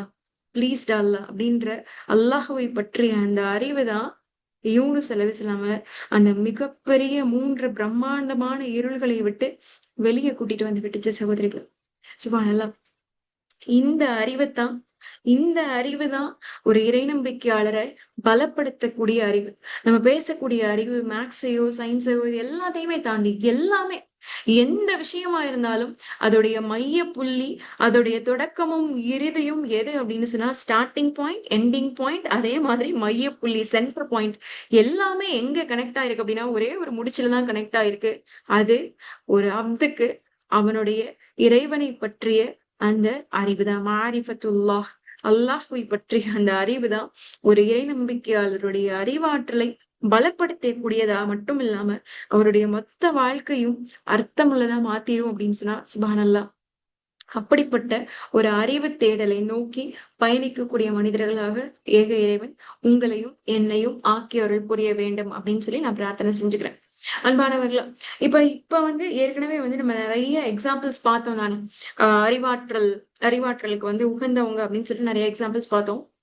இதுல இன்னும் சிலரை வந்து நான் வந்து சுட்டி காமிக்கணும்னு நினைக்கிறேன். இப்ப பார்த்தோம் அப்படின்னு சொன்னா, இஸ்லாமிய வரலாறுல பார்த்தோம் அப்படின்னா, அவ்வளவு சாதனை நிரம்பிய பெண்கள் இருக்காங்க. அவ்வளவு பெண்கள் இருக்காங்க. அதுல அதுல வந்து சிலரோட பேரை வந்து நம்ம கேள்வி கூட பட்டிருந்திருக்க மாட்டோம். நமக்கு வந்து அறிவுக்கான முன்மாதிரி அப்படின்னு சொன்னா நம்ம யார சொல்லுவோம்? கதீஜா ரலியல்லாஹு அன்ஹாவ சொல்லுவோம். ஆயிஷா ரலியல்லாஹு அன்ஹா சொல்லுவோம். ஏன் அப்படின்னா, இப்ப ஆயிஷா ரலியல்லாஹு அன்ஹாலாம் பார்த்தீங்க அப்படின்னு சொன்னா, அந்த பிற்போக்கான அரேபிய காலகட்டத்திலேயே அவங்க வந்து ஏறத்தாழ 2000 ஹதீதுகளை அறிவித்து கொடுக்கக்கூடிய பெரிய ஸ்காலரா அவங்களே she is an university in herself. அவங்களே ஒரு பல்கலைக்கழகத்துக்கு சமமானவர்கள். எத்தனையோ ஆண் சஹாபாக்களுக்கு கல்வி கற்றுக் கொடுக்கக்கூடிய ஒரு மிக தேர்ச்சி வாய்ந்த ஒரு பெண் ஆசிரியரா வந்து ப்ரொஃபஸரா ஸ்காலரா வந்து அவங்க திகழ்ந்திருக்காங்க. பிஹெச்டியே வாங்காம பெரிய ஸ்காலரா வந்து அவங்க இருந்திருக்காங்க அப்படின்னு சொன்னா அது வந்து மிகையாகாது. சுபஹானல்லாஹ்.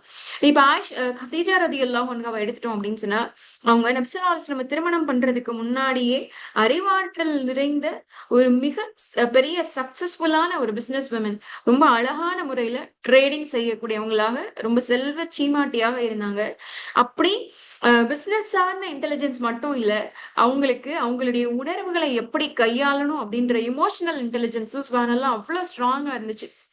நிறைய நேரங்கள்ல பாத்தீங்க அப்படின்னு சொன்னா, இப்படி இமோஷனல் இன்டெலிஜென்ஸ் இப்படிப்பட்ட சைக்காலஜி சார்ந்த வார்த்தைகள்லாம் பயன்படுத்தும் போது, நமக்கான உதாரணங்கள் வந்து நம்மளுடைய இஸ்லாமிய வரலாறுலயே புதைஞ்சு கிடக்கு. அத வந்து நம்ம வந்து நினைச்சு கூட பாக்குறது இல்ல. அப்ப ஹதீஜா ரலியல்லாஹு எடுத்துட்டோம் அப்படின்னா, அவங்களுடைய இமோஷனல் இன்டெலிஜென்ஸ் எவ்வளவு உச்சகட்டமா இருந்துச்சு அப்படின்னா, அல்லாஹ்வுடைய தூதர், அல்லாஹுவால் அங்கீகரிக்கப்பட்ட வஹி இறக்கப்பட்ட ஒரு இறுதி தூதர். அல்லாஹ் வந்து ரொம்ப அதிகமா நேசிக்கக்கூடிய ஒரு மனிதர். அப்படிப்பட்ட நபிகள் நாயகம் ஸல்லல்லாஹு அலைஹி வஸல்லம் வகி இறங்குன அந்த பயத்துல வந்து ஓடி வர்றாங்க. ஜம்மிலூனி ஜம்மிலூனி என்னைய போர்த்துங்க, எனக்கு போர்த்துங்க, எனக்கு நடுங்குது, குளிருது, எனக்கு பயங்கர காய்ச்சல் அடிக்குது அப்படின்னு சொல்லிட்டு அந்த பயத்துல பீதியில வரும்போது நம்ம அந்த இடத்துல தான் என்ன செஞ்சிருந்திருப்போம்? இதுக்குதான் மலைக்கெல்லாம் போகாதீங்க, தனியா அந்த நேரத்துல உட்காராதீங்கன்னு சொன்னேன். எதையாவது கேட்டாதானே? குடும்பத்தை பார்க்காம இது என்ன வேலை அப்படின்னு சொல்லிட்டு இப்படிதான் நம்ம சாடி இருப்போம். ஆனா ஹதீஜா ரலியல்லாஹு அன்ஹாவுக்கு அவ்வளவு இமோஷனல் இன்டெலிஜென்ஸ் அல்லாஹ் கொடுத்திருந்தனால அவங்க என்ன செஞ்சாங்க அப்படின்னு சொன்னா, தன்னையும் உணர்ந்துகிட்டாங்க. தன்னுடைய கணவருடைய நிலையும் உணர்ந்துகிட்டாங்க. இந்த இடத்துல எப்படிப்பட்ட ஆறுதல சொல்லி அவங்கள தேத்தணும் அப்படின்ற அந்த விஷயத்த தெரிஞ்சுகிட்டனால, அவங்க என்ன செஞ்சாங்க? இன்னைக்கு இன்னைக்கு வந்து நம்ம வந்து சைக்காலஜி பார்த்தோம் அப்படின்னு சொன்னா, அதுல வந்து நெறைய ட்ரீட்மெண்ட்டுக்கான வழிமுறைகள் இருக்கு. நெறைய ட்ரீட்மெண்ட்டுக்கான வழிமுறைகள் இருக்கு. அதுல வந்து முக்கியமானது நம்ம சொல்லும்போது சிபிடி அப்படின்னு சொல்லுவோம். காக்னிட்டிவ் பிஹேவியரல் தெரப்பி அப்படின்னு சொல்லுவோம். சிபிடி அப்படின்னா என்ன அப்படின்னா, நம்மளுடைய அ நம்மளுடைய செயல்பாடுகள் இருக்குல்ல, நம்மளுடைய பிஹேவியர்ஸ் இருக்குல்ல, இந்த பிஹேவியர்ஸ அறிவு சார்ந்து சிந்திக்க வச்சு, அந்த சிந்தனை மூலமா மாத்தக்கூடியது தான் சிபிடி அப்படின்னு சொல்லுவோம். இப்ப நான் ஒரு எக்ஸாம்பிளுக்கு சொல்றேனே. இப்ப நம்ம வந்து ட்ரெயின்ல போயிட்டு இருக்கோம். ட்ரெயின்ல போயிட்டு இருக்கும்போது, ஒரு ஒரு மனநலம் பாதிக்கப்பட்ட ஒரு குழந்தைன்னு வச்சுக்கோங்களேன். அது அது வந்து ஒரு என்ன சொல்றது? ஒரு டவுன் சிண்ட்ரோமோ, இல்ல வந்து ஒரு மனநலம் பாதிக்கப்பட்ட ஒரு குழந்தை இருக்கு. அந்த குழந்தை வந்து நைட் ட்ரெயின்ல நம்ம போறோம். நைட்டு 10 மணிக்கு லைட் எல்லாம் ஆஃப் பண்ணிட்டு தூங்க போற அந்த நேரத்துல அந்த பையன் வந்து பயங்கரமா கத்துறான். அவனுக்கு ஒரு 10 வயசுன்னு வச்சுக்கோங்களேன். பயங்கரமா கத்துறான். அதுல அந்த ட்ரெயின்ல வயசானவங்க இருக்காங்க. இல்ல வந்து கொஞ்சம் உடல்நல முடியாதவங்க இருக்காங்க. இவங்க எல்லாருக்குமே எப்படி இருக்கும்? அவ்ளோ எரிச்சலா இருக்கும் தானே! எதுக்கு இந்த நேரத்துல இப்படி கத்திக்கிட்டு இருக்கான்? தூங்குறது இல்லையா? முதல்ல வந்து அவங்கள வந்து இறங்கி சொல்லுங்க. ட்ரெயின்ல இருந்து இறங்க சொல்லுங்க. அந்த பையன கூட்டிட்டு வந்தவங்கள ட்ரெயின்ல இருந்து கீழ இறங்கி சொல்லுங்க.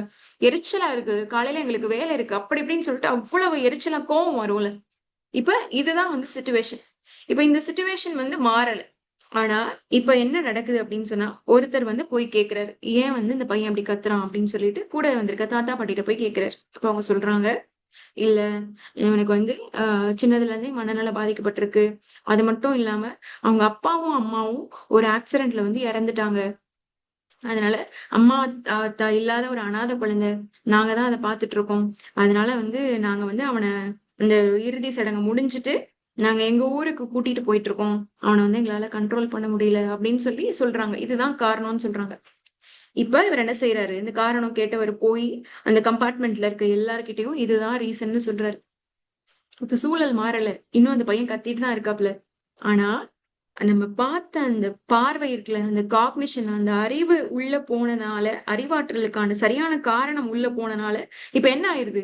சூழ்நிலை மாறல. ஆனா, அந்த சூழ்நிலைய நம்ம பார்க்கக்கூடிய கண்ணோட்டம் மாறியிருக்கு. இப்ப இன்னும் அந்த பையன் கத்திட்டு தான் இருக்கான். ஆனா எல்லாரும் என்ன செஞ்சுட்டாங்க, லைட் அமத்திட்டு அவங்கவங்க வந்து தூங்க போயிட்டாங்க. சிலருக்கு வந்து தூக்கம் வரல. சிலருக்கு இப்ப ஏன் தூக்கம் வரல? எவ்வளவு ஒரு கொடுமையான நேரம் இது. பிள்ளைக்கு ஏற்கனவே மனநலம் பாதிக்கப்பட்டிருக்கு. அம்மா அத்தா வேற இறந்துட்டாங்க. பாவம் இனிமே இந்த தாத்தா பாட்டி எப்படி இவனை பாத்துக்குருவாங்க, இவனுடைய எதிர்காலம் எப்படி இருக்கும் அப்படின்ற கவலையோடையும் துவாக்களோடையும் சிலர் வந்து தூங்க போயிடுறாங்க. அந்த சூழல் வந்து அப்படியே மாறியது. இப்ப சொல்லுங்க, சிச்சுவேஷன் மாறல. ஆனா அந்த சிச்சுவேஷன் நம்ம பார்க்கக்கூடிய கண்ணோட்டம் மாறி இருக்கு அப்படின்னு சொன்னா, இது வந்து இதுதான் வந்து சைக்காலஜில வந்து காக்னிட்டிவ் பிஹேவியரல் தெரப்பின்னு சொல்றாங்க. இப்ப நிறைய நேரங்கள்ல வந்து கவுன்சிலிங்க்கு வர்றவங்க வந்து அவங்களுடைய கணவரை பத்தி குறை சொல்லிட்டு வருவாங்க. என்ன சொல்லிட்டு வருவாங்க? இப்படி பண்றாரு, அப்படி பண்றாரு, திங்ஸ் எடுத்து ஒரு இடத்துல வைக்கிறதுல எரிச்சலா இருக்கு. இத்தனை வருஷமா நான் அவருக்கு நான் சேவை செஞ்சு ஓஞ்சிட்டேன். எப்ப பார்த்தாலும் நோய் நோயின்னு பேசிட்டே இருக்காரு. எரிச்சலா இருக்கு. எனக்கு பயங்கர கோவமா வருது. பார்த்தாலே ஸ்ட்ரெஸ்ஸா தான் இருக்கு. வீட்டுக்கு அவர் வர்ற அந்த நேரமே எனக்கு பிடிக்கல. அப்படி இப்படின்னு சொல்லிட்டு சில அதிருப்திகளோட வர்றவங்களுக்கு வந்து இந்த மாதிரி சிபிடி கொடுக்கும்போது எப்படிப்பட்ட இதை சொல்லுவாங்க அப்படின்னு சொன்னா, நீங்க வந்து முதல்ல வந்து உங்களுடைய கண்ணோட்டத்தை மாத்துங்க. அவரை வந்து உங்களுடைய கணவர்னு நினைக்காதீங்க. உங்களுடைய முதல் குழந்தைன்னு நினைச்சு பாருங்களேன். உங்களுடைய ஃபர்ஸ்ட் குழந்தை இருக்கு. அந்த குழந்தை இப்படி சேட்டை செய்யற ஒரு குழந்தையா இருக்கு அப்படின்னு சொன்னா, நீங்க வந்து அந்த குழந்தை மேல இவ்வளவு கோவப்படுவீங்களா? அப்படின்னு சொல்லிட்டு இப்போ நம்ம ஒரு எக்ஸாம்பிள் கேட்கிறோம்னு வச்சுக்கோங்களேன். இப்ப இந்த காக்னிஷனை மாத்திரம் நம்ம பார்க்கக்கூடிய பார்வையை மாத்தும் போது சுச்சுவேஷன் மாறாது. அவர் இன்னும் அதே மாதிரிதான் இருப்பாரு, பிடிவாதம் பண்ணுவாரு, அடம் பிடிப்பாரு, கத்துவாரு, இந்த மாதிரிதான் பிஹேவ் பண்ணிட்டு இருக்காரு. ஆனா அவரை நம்ம பாக்குற பார்வை மாறிடுச்சுல. அவர் இவ்வளோ வளர்ந்த ஆள் அப்படின்றத விட முத பிள்ளை மாதிரி, மூத்த பிள்ளை குழந்தை மாதிரி அப்படின்ற அந்த கண்ணோட்டம் மாறினால அதே அளவுக்கு எரிச்சலும் வெறுப்பும் நம்ம மனசுக்குள்ள இருக்குமானா இருக்காது. வா வா போ போ, சரி சரி, சரி விடு அப்படின்ற மாதிரி நம்மளுடைய நம்மளுடைய பிஹேவியர் வந்து மாறும்.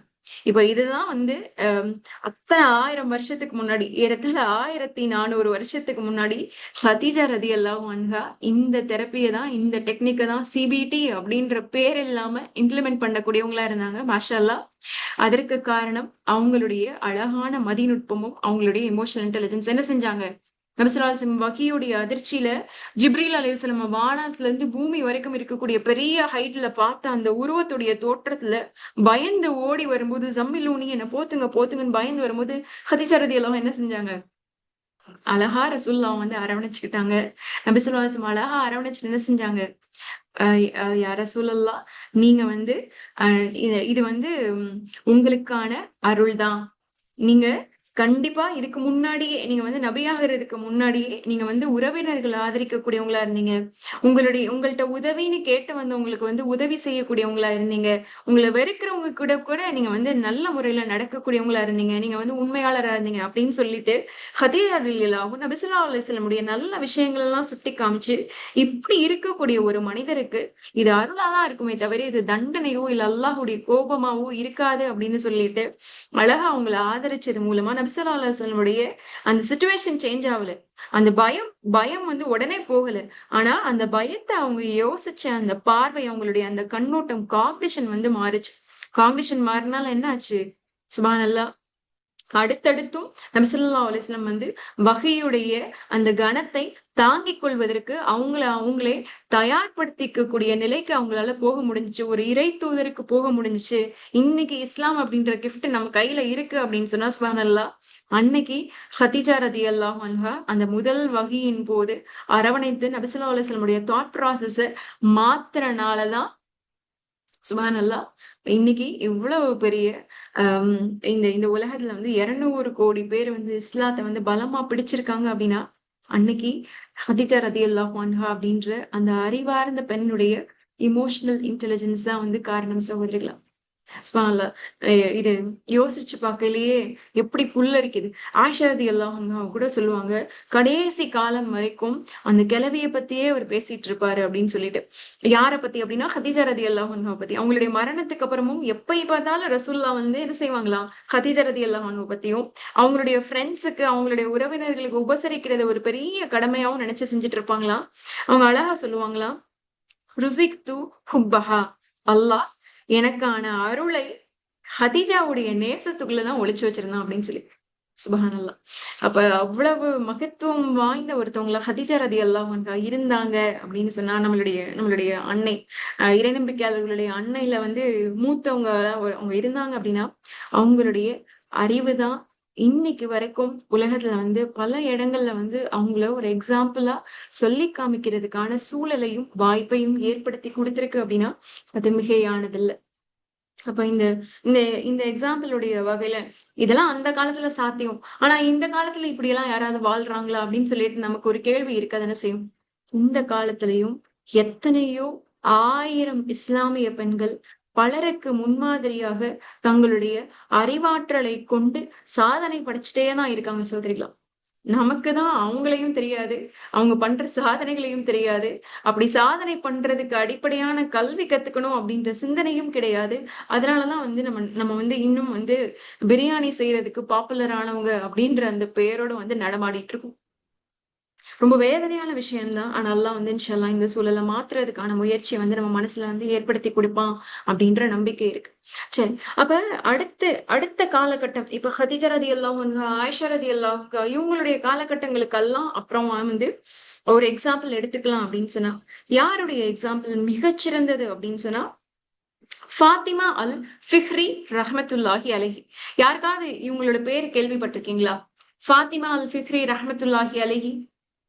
அல்லாஹ் உங்களை பொருந்தி கொள்ளணும் அப்படின்னு சொல்லி பிரார்த்தனை செய்யறேன். யாராவது கேள்விப்பட்டிருக்கீங்களா ஃபாத்திமா அல் ஃபிஹ்ரி ரஹ்மத்துல்லாஹி அலைஹி? நோ, ஒருத்தர் கூட கேள்விப்படலையா? ம், கேள்விப்பட்டதே இல்லையா? மொரோக்கோ கேள்விப்பட்டது இல்லையா? அல் கொராவின் யூனிவர்சிட்டி அதுவும் கேள்விப்பட்டது இல்லையா? ஓகே, அல்ஹம்துலில்லாஹ். ஃபாத்திமா அல் ஃபிஹ்ரி ரஹ்மத்துல்லாஹி அலைஹி யார் அப்படின்னு சொன்னா இவங்க வந்து மொரோக்கோல ஆப்பிரிக்காவுடைய பகுதியில வந்து 850கள்ல வந்து பிறந்த பெண். சரியா? அப்ப இந்த 800வது செஞ்சுரி இப்ப நம்ம எந்த செஞ்சுரியில இருக்கோம்? 2025ல இருக்கோம். நான் சொல்றது 800கள்ல 800வது செஞ்சுரியில வந்து பிறந்த ஒரு பெண். ரொம்ப செல்வ செழிப்பு வாய்ந்த ஒரு குடும்ப பின்னணியில பிறந்த பெண். இப்ப இவங்க என்ன செஞ்சாங்கன்னா ஆஹ் இவங்க வந்து ரொம்ப வசதியானவங்க. இவங்களுடைய தந்தை வந்து பெரிய பிசினஸ்மேன்.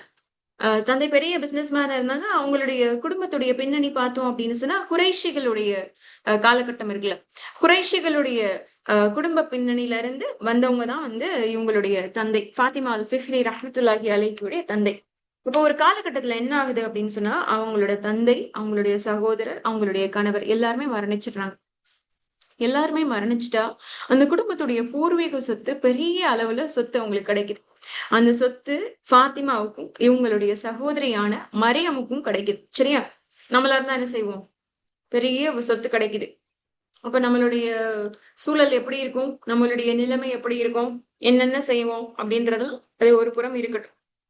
ஆனா 800கள்ல நான் சொல்றது ஏறத்தாழ வந்து எத்தனை எத்தனை வருஷத்துக்கு முன்னாடி, 1000 வருஷங்களுக்கு முன்னாடி ஃபாத்திமா அல் ஃபிஹ்ரி ரஹ்மத்துல்லாஹி அலைஹி என்ன செஞ்சாங்களா? இவங்க ஒரு பள்ளிவாசலோடு சேர்ந்து, ஒரு மஸ்ஜிதோட சேர்ந்து ஒரு பல்கலைக்கழகத்தை உருவாக்கணும் அப்படின்றதுதான் அவங்களுடைய எண்ணமா இருந்துச்சு. இப்ப இந்த 2 பேருக்கும், அவங்களுடைய அக்காவுக்கும் தங்கச்சிக்கும் ஃபாத்திமாவுக்கும் மரியமுக்கும் பெரிய சொத்து கிடைச்சிருக்குல்ல. இப்ப இந்த சொத்துல மரியம் என்ன செஞ்சாங்களா? அல் ஆண்டலூஸ், நீங்க வந்து நெட்ல போய் அப்புறமா தேடலாம். அல் ஆண்டலூஸ் அப்படின்ற மஸ்ஜித் மொரோக்கோல ஃபெஸ் அப்படின்ற ஒரு சிட்டில அல் ஆண்டலூஸ் அப்படின்ற மஸ்ஜித மரியம் வந்து கட்டக்கூடியவங்களா இருந்தாங்க. ஃபாத்திமா என்ன செஞ்சாங்க? அல் கராவியின் அப்படின்ற மஸ்ஜிதோட சேர்ந்து ஒரு பல்கலைக்கழகத்தையும் சேர்த்து கட்டக்கூடியவங்களா ஃபாத்திமா இருந்தாங்களாம். சுபஹானல்லாஹ். அவங்க என்ன செய்வாங்களா? ஒவ்வொரு நாளும் ஒவ்வொரு நாளும் ஏறத்தாழ இந்த ப்ராஜெக்ட் முடியறதுக்கு 18 வருஷ காலம் ஆச்சாம். 18 வருஷ காலத்துக்கு அப்புறம் தான் வந்து இந்த ப்ராஜெக்ட் வந்து முடிஞ்சிச்சு. அது வரைக்கும் இவங்க வந்து 80 வயசு வரைக்கும் உயிரோட இருக்காங்க. 800ல இருந்து 880 வரைக்கும் வந்து இவங்க வந்து வாழக்கூடியவங்களா இருந்திருக்காங்க. அந்த காலகட்டத்துல 20 வருஷ காலத்தை, ஏறத்தாழ 18ல இருந்து 20 வருஷ காலகட்டத்தை இந்த மஸ்ஜித் பிளஸ் இந்த யூனிவர்சிட்டியும் வந்து பில்ட் பண்ணக்கூடிய அந்த ப்ராஜெக்ட்ல வந்து தன்னைத்தானே ஈடுபடுத்திக் கொள்ளக்கூடியவங்களா வந்து ஃபாத்திமா அல் ஃபிஹ்ரி ரஹ்மத்துல்லாஹி அலைஹி இருந்தாங்களாம். இவங்களுடைய வரலாறு படிக்கும் போது அப்படியே பிரமிப்பா இருந்துச்சு. என்ன அப்படின்னா நல்ல கல்வி ஞானம் உடைய ஒரு பெண், ஃபிக்ஹ் துறையிலையும் ஹதீத் துறையிலையும் வந்து அவ்வளவு அறிவாற்றல் கொண்டவங்களா ஃபாத்திமா அல் ஃபிஹ்ரி இருந்தாங்க. ஃபிக்கு துறையிலையும் ஹதீத் துறையிலையும் இவ்வளவு அறிவாற்றல் கொண்டவங்களா நல்லா படிச்சவங்களா இருந்தனால இவங்க என்ன செஞ்சாங்க அப்படின்னு சொன்னா, நம்ம இல்லைன்னா கூட இந்த கல்வி அழியாம இருக்கிறதுக்கு கண்டிப்பாக ஒரு நிறுவனத்தை வந்து நம்ம ஏற்படுத்தணும் அப்படின்ற அந்த உந்துதல் வந்து அவங்க மனசுல வந்து ரொம்ப ஆழமா இருந்துச்சு.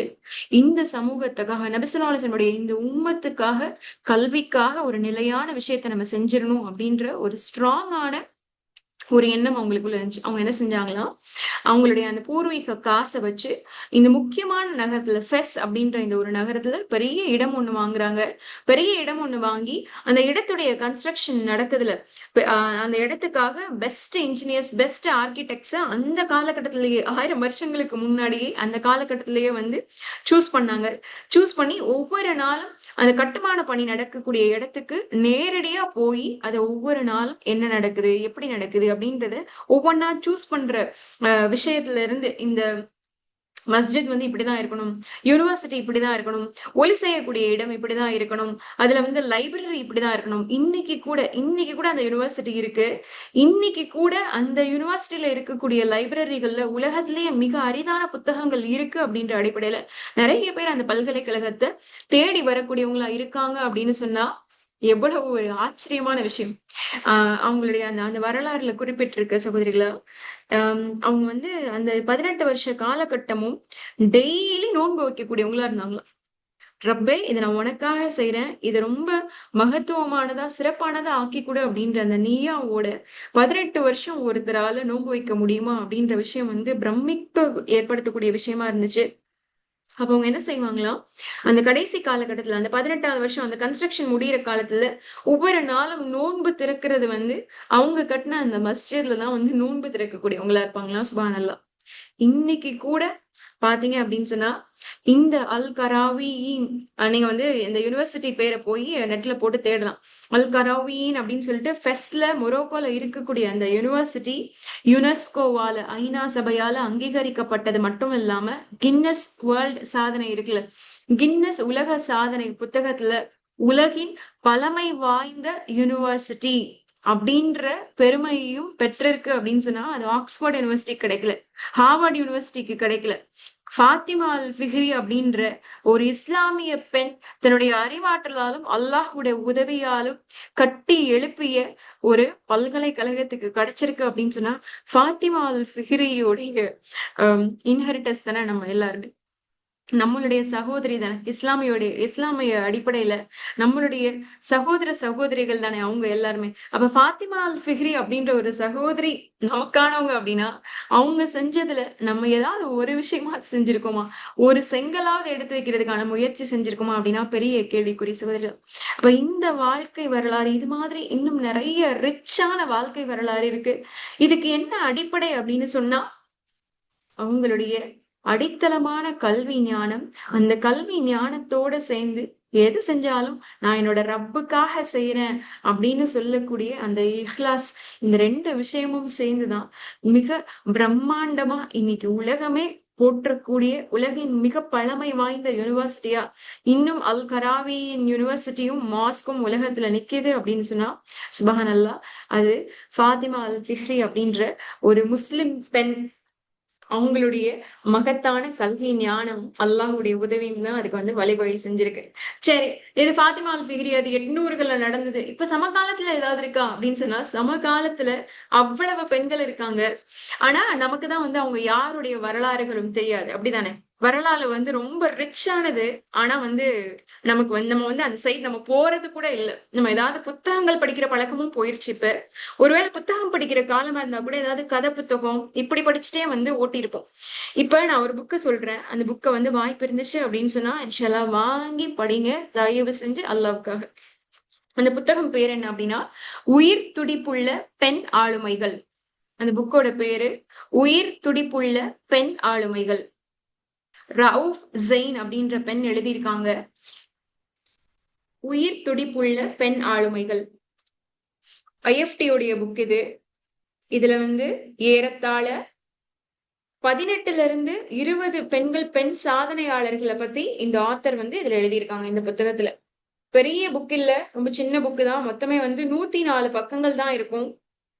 104 பக்கங்கள் நிரம்பிய இந்த புத்தகத்துல ஏறத்தாழ 17ல இருந்து 18 பெண் சாதனையாளர்கள், இஸ்லாமிய பெண் சாதனையாளர்களை பத்தி இந்த சகோதரி வந்து ரொம்ப அழகா எழுதியிருக்காங்க. அதுல வந்து ஒருத்தருடைய ஹிஸ்டரி வந்து ரொம்ப ரொம்ப இன்ஸ்பைரிங்கான ஹிஸ்டரியா இருந்துச்சு. அவங்களுடைய பேர் அவங்களோட பேர் என்ன அப்படின்னு சொன்னா தவக்குல் கர்மான் அப்படின்னு சொல்லக்கூடிய யமனை சார்ந்த பெண்மணி. சுப்ஹானல்லாஹ். இவங்க என்ன செஞ்சாங்க அப்படின்னா, அவங்க வாழக்கூடிய அந்த யமன் தேசத்துல இருக்கக்கூடிய அந்த மோசமான அரசியல் அமைப்பு சட்டங்களுக்கு எதிராக குரல் கொடுக்கக்கூடிய பெண்மணியா இருந்தாங்க. பெரிய போராட்டம். அவங்களுக்கு அவங்களுக்கு இப்ப இப்ப வயசு அவங்க வந்து 1979 பிறந்தாங்க. இப்ப அவங்களுக்கு இப்ப என்ன வயசு? 46 வயசாகுது. இப்பயும் இருக்காங்க அல்லாஹ்வுடைய கிருபையால. அல்ஹம்துலில்லாஹ். இப்ப இவங்கள விட வயசுல பெரியவங்களும் இருக்கதானே செய்றோம். இல்ல இவங்கள விட வயசுல ஒரு 4, 5 வயசு சின்னவங்களும் இந்த குரூப்ல இருக்கதானே செய்றோம். இப்ப இந்த சமகால கட்டத்துல இவங்க நெறைய போராட்டங்கள் 2, 3 தடவ வந்து அந்த யமன் தேசமே வந்து இவங்கள வந்து அரெஸ்ட் பண்ணியிருக்கு. இவங்க வந்து பத்திரிகை துறையில வந்து கல்வி கற்றவங்களா இருக்காங்க. இவங்களுக்கு வந்து 3 குழந்தைகள் இருக்கு. இவங்களுக்கு ஒரு அழகான குடும்பம் இருக்கு. எல்லாமே இருந்தாலும், பெண்களுக்கு எதிராக நடக்கக்கூடிய அநீதிகளுக்கு வந்து குரல் கொடுக்கக்கூடிய ஒரு அழகான பெண்ணா இருக்காங்க. எ அ இவங்கள பத்தி படிக்கும்போதே இந்த வரலாறு வந்து மொத்தமே ஒரு 6 பக்கத்துல தான் இருக்கு. இதுல வந்து ஒரு இன்ஸ்பைரிங்கான விஷயம் என்ன அப்படின்னு சொன்னா, 2011 2011 உலகத்திலேயே மிக பெரிய விருதான நோபல் பிரைஸ் வாங்கியிருக்காங்க. சமாதானத்திற்கான நோபல் பரிசு வென்ற முதல் அரபு பெண்மணி, முதல் இஸ்லாமிய பெண்மணி வந்து அஹ், தவக்குல் கர்மான் அப்படின்ற இந்த பெண்மணி தான். சுபஹானல்லாஹ். இவங்க இவங்க கிட்ட நம்ம கேட்கும் போது இந்த பெண் சமூகத்துக்காக வந்து நீங்க குரல் கொடுத்தீங்களே, இஸ்லாமிய பெண்களுக்கு எதிராக வந்து நடக்கக்கூடிய அநீதங்களுக்கு வந்து நீங்க வந்து குரல் கொடுக்கக்கூடியவங்களா இருந்தீங்களே அப்படின்ற விஷயங்களை பத்தி கேட்கும் போது அவங்க ரொம்ப அழகான ஒரு விஷயத்த வந்து சொல்லி காமிச்சிருக்காங்க. அவங்க என்ன சொன்னாங்க அப்படின்னு சொன்னா, பெண்கள் வந்து பிரச்சனையுடைய ஒரு பகுதி அப்படின்றத உணர்றத வந்து முதல்ல நிறுத்தணும். ஏன் அப்படின்னா உலகம் முழுக்க எந்த தேசத்தை எடுத்துக்கிட்டாலும் பெண்கள் வந்து பிரச்சனைக்கான காரணங்கள் இல்ல, மாறாக தீர்வுக்கான காரணம் அப்படின்றத வந்து விளங்கிக்கிறணும் அப்படின்னு சொல்லிட்டு அவங்க சொன்னாங்களாம். யமன்ல மட்டும் இல்ல, உலகத்துல நிறைய பகுதிகளில் வந்து பெண் குழந்தைகள் வந்து ஊட்டச்சத்து குறைபாடுனால வந்து பாதிக்கப்படுறாங்க. இது வந்து பெண் பிள்ளைகளுடைய கல்வியை வந்து பெரிதளவுல பாதிக்குது அப்படின்ற விஷயம்தான் என்னால தாங்கிக்கவே முடியல அப்படின்றத வந்து அவங்க சொன்னாங்களாம். அப்ப ஆண் பிள்ளைகளுடைய கல்விக்கு எவ்வளவு முக்கியத்துவம் கொடுக்கிறோமோ அதே மாதிரி பெண் பிள்ளைகளுடைய கல்விக்கும் முக்கியத்துவம் கொடுக்கணும் அப்படின்னு சொல்லி இன்னைக்கு வரைக்கும் தன்னுடைய இந்த போராட்ட பயணத்தை வந்து அழகா தொடர்ந்துட்டு இருக்காங்க. தவக்குல் கர்மான் அப்படின்னு சொன்னா அதுக்கு உதவி செய்யறதும் இந்த கல்விதான் சகோதரிகள். அப்ப அன்பான சகோதரிகள், இப்ப இப்ப நம்ம யோசிச்சு பார்ப்போம். நம்மளுடைய இந்த கல்வி பயணம் எந்த இடத்துல இருக்கு? நம்மளுடைய இந்த கல்வி பயணம் யாரை நோக்கி இருக்கு? இல்ல நம்மளுடைய இந்த கல்வி பயணம் உலக ஆதாயங்களான புகழுக்காகவும் பணத்திற்காகவும் இருக்கா? இல்ல நிஜமாவே நம்மள படைச்சு இந்த உலகத்துக்கு அனுப்பிச்சு நமக்கான எல்லா நேரங்களையும் நம்ம கூடவே இருந்து நம்மள திரும்பி அவன் கிட்ட கூட்டிட்டு போற வரைக்கும் நம்ம கூடவே இருக்கானே, நம்மளுடைய இறைவனை நோக்கி இருக்கா அப்படின்றத வந்து சிந்திக்கக்கூடிய மனிதர்களாக நம்ம இன்ஷா அல்லாஹ் இருக்கணும். சரி, இதுக்கு நிறைய வழிமுறைகள் இருக்கு. அந்த வழிமுறைகள் எல்லாம் இன்ஷா அல்லாஹ் நான் உங்களுக்கு வந்து குரூப்ல வந்து நான் வந்து ஷேர் பண்ணி வைக்கிறேன். சரியா? அப்ப நம்ம என்ன செய்யலாம்? என்ன செஞ்சா இந்த இதெல்லாம் வந்து இந்த இந்த மாதிரி அழகான கல்வி ஞானத்தை நம்மளும் நமக்குரியதை ஆக்கிக்கலாம் அப்படின்னு சொல்லி கேட்டோம் அப்படின்னா, இதற்கு மொத்தம் வந்து 5 விஷயங்கள் இருக்கு. முதல் விஷயம் என்ன அப்படின்னு சொன்னா, நம்முடைய ஈமானை பலப்படுத்திக் கொள்ள வேண்டும். ஈமான்னா என்ன? ஈமான்னா என்ன? ஈமான்னா நம்பிக்கை. சரியா? அல்லாஹ் மீதும் அவனுடைய தூதர் மீதும் கொண்டுள்ள அழகான நம்பிக்கை தான் வந்து ஈமானுடைய முதல் அடிப்படை. அப்ப அந்த ஈமானை பலப்படுத்திக் கொள்ளக்கூடிய மனிதர்களாக நம்ம இருக்கணும். சுப்ஹானல்லாஹ். அதுக்குதான் வந்து இந்த 2 செஷன்ஸும் வந்து உங்களுக்கு யூஸ்ஃபுல்லான விஷயங்களை வந்து வார வாரம் சொல்லிட்டு இருக்கு. அல்ஹம்துலில்லாஹ். அல்லாஹ்வுடைய கிருபையால வந்து சுமை ஆலிமா வந்து ஆஹ் இறை நினைவில் இளைப்பாறும் உள்ளம் அப்படின்ற அந்த தலைப்புக்கு கீழே தொடர்ச்சியா எப்படி வந்து தஃபக்குர் செய்யணும், அல்லாஹ்வை எப்படி சிந்தனை செய்யணும் அப்படின்றதையும், எப்படி முஹாசபா செய்யணும், நம்மளை பத்தியே நாமளே எப்படி யோசிச்சுக்கணும் அப்படின்ற விஷயங்களையும் அதுக்கான வழிமுறைகளையும் வந்து நமக்கு வந்து அழகா வந்து சொல்லி கொடுத்துட்டு இருக்காங்க. அல்ஹம்துலில்லாஹ். அப்ப அதோடைய அடிப்படையில அப்ப நம்மளும் நம்மளுடைய அறிவாற்றலை பலப்படுத்தணும் அப்படின்னா முதல்ல செய்ய வேண்டிய விஷயம் நம்முடைய ஈமானை பலப்படுத்திக் கொள்ள வேண்டும். ஈமான பலப்படுத்துறதுக்கு நம்ம என்ன செய்யலாம்? நம்ம வந்து தஃபக்குர் செய்யலாம். தஃபக்குர்னா என்ன? அல்லாஹ்வை பற்றியும், அவனுடைய அருள்களை பற்றியும், அவனுடைய ஆற்றலை பற்றியும் ஆழமாக சிந்திப்பது. அப்படிப்பட்ட மனிதர்களை பத்தி அல்லாஹ் சொல்லும் போது, அல்லாஹ் ரொம்ப பெருமையா சொல்லும் போதுதான் என்ன சொல்றான் அப்படின்னு சொன்னா, அல்லாஹ் நேசிக்கக்கூடிய அப்படிப்பட்ட மனிதர்கள் யார் அப்படின்னு சொன்னா, அவங்க நின்ற நிலையிலும், அமர்ந்த நிலையிலும், உறங்கிய நிலையிலும் அல்லாஹ்வை பற்றியும் அவனுடைய படைப்புகளை பற்றியும் சிந்திக்க கூடியவர்களாக இருப்பார்கள். சுப்ஹானல்லாஹ். அது மட்டும் இல்லாம இப்படிப்பட்டவங்க தான் முராக்கபா அப்படின்ற ரகீப் அப்படின்னு சொன்னா அல்லாஹ் வாட்ச்ஃபுல். அல்லாஹ் வந்து நம்மை கண்காணிப்பவன். அல்லாஹ் அவளை பார்த்துக்கிட்டு இருக்கான் அப்படின்ற அந்த சிந்தனையோட, முராக்கபா அப்படின்ற அந்த வேல்யூவோட நான் எங்க இருந்தாலும் அல்லாஹ் என்னை பார்த்துட்டு இருக்கான். வாகுவமாக்கும் ஐனமாக்கும் நீங்கள் எங்க இருந்த போதும் அவன் உங்களோட இருக்கின்றான். எறப்ப என் கூட இருக்கான் அப்படின்னு சொல்லக்கூடிய அந்த சிந்தனை, ரக்கீபா இறைவன் இருக்கான் அப்படின்னு அந்த சிந்தனை, அந்த முராக்கபாவோடு வாழக்கூடிய மனிதர்களா இருப்பாங்க. அப்ப முதல் வழிமுறை என்ன? நம்முடைய ஈமானை பலப்படுத்துவதற்காக அதிகமாக தஃபக்குர் செய்யக்கூடியவர்களாகவும், அதன் மூலமாக முராக்கபா அப்படின்ற அந்த அடித்தளத்தோட வாழக்கூடியவங்களாகவும் இருக்கிறது தான் முதல் வழிமுறை. இரண்டாவது வழிமுறை என்ன அப்படின்னு சொன்னா, அதிகமாக கல்வியை தேடி பயணிக்க வேண்டும். எங்கேயும் எந்திரிச்சு எல்லாம் போக வேணாம். எங்கேயும் கார் டிரைவ் பண்ணி எங்கேயும் ஓட்டிட்டு எதுவுமே செய்ய வேண்டாம். வீட்டுக்குள்ள உட்கார்ந்து எத்தனையோ ஆன்லைன் பிளாட்ஃபார்ம்ஸ் இருக்கு. ஆன்லைன் பிளாட்ஃபார்ம் இல்லையா? ஸ்டார்ட் வித் குர்ஆன் அப்படின்னு தான் சொல்லணும். குர்ஆனோட ஆரம்பிங்க. ஒரே ஒரு வேர்ஸ், ஒரு நாளைக்கு ஒரு வேர்ஸ் எடுத்துக்கோங்க. அதோடைய தர்ஜுமா என்னன்னு பாருங்க. அதோடைய தப்சீர் விளக்கம் என்ன அப்படின்றத பாருங்க. இந்த மாதிரி என்னுடைய கல்வி பயணத்தை எங்க இருந்தாவது ஆரம்பிச்சே தீரணும் சகோதரிகளா. அறிவார்ந்த பெண்கள் நிறைந்த ஒரு அழகான சமூகத்துல நம்ம மட்டும் ஏன் முட்டாளா இருக்கணும்? நம்ம மட்டும் முட்டாளா இருக்கிறது நம்மள மட்டும் இல்ல, நம்மளுடைய குடும்பத்தை, நம்முடைய சமூகத்தை, நம்முடைய ஒட்டுமொத்த உம்மத் சம்பாதிச்சு வச்சிருக்க நல்ல பேருக்கும் ஒரு களங்கத்தை ஏற்படுத்தக்கூடியது. அறிவுக்கு அவ்வளவு பவர் இருக்கு. நம்ம யாருமே இதை பத்தி பேசுறதும் இல்ல, பெரிய அளவுல யோசிக்கிறதும் இல்ல.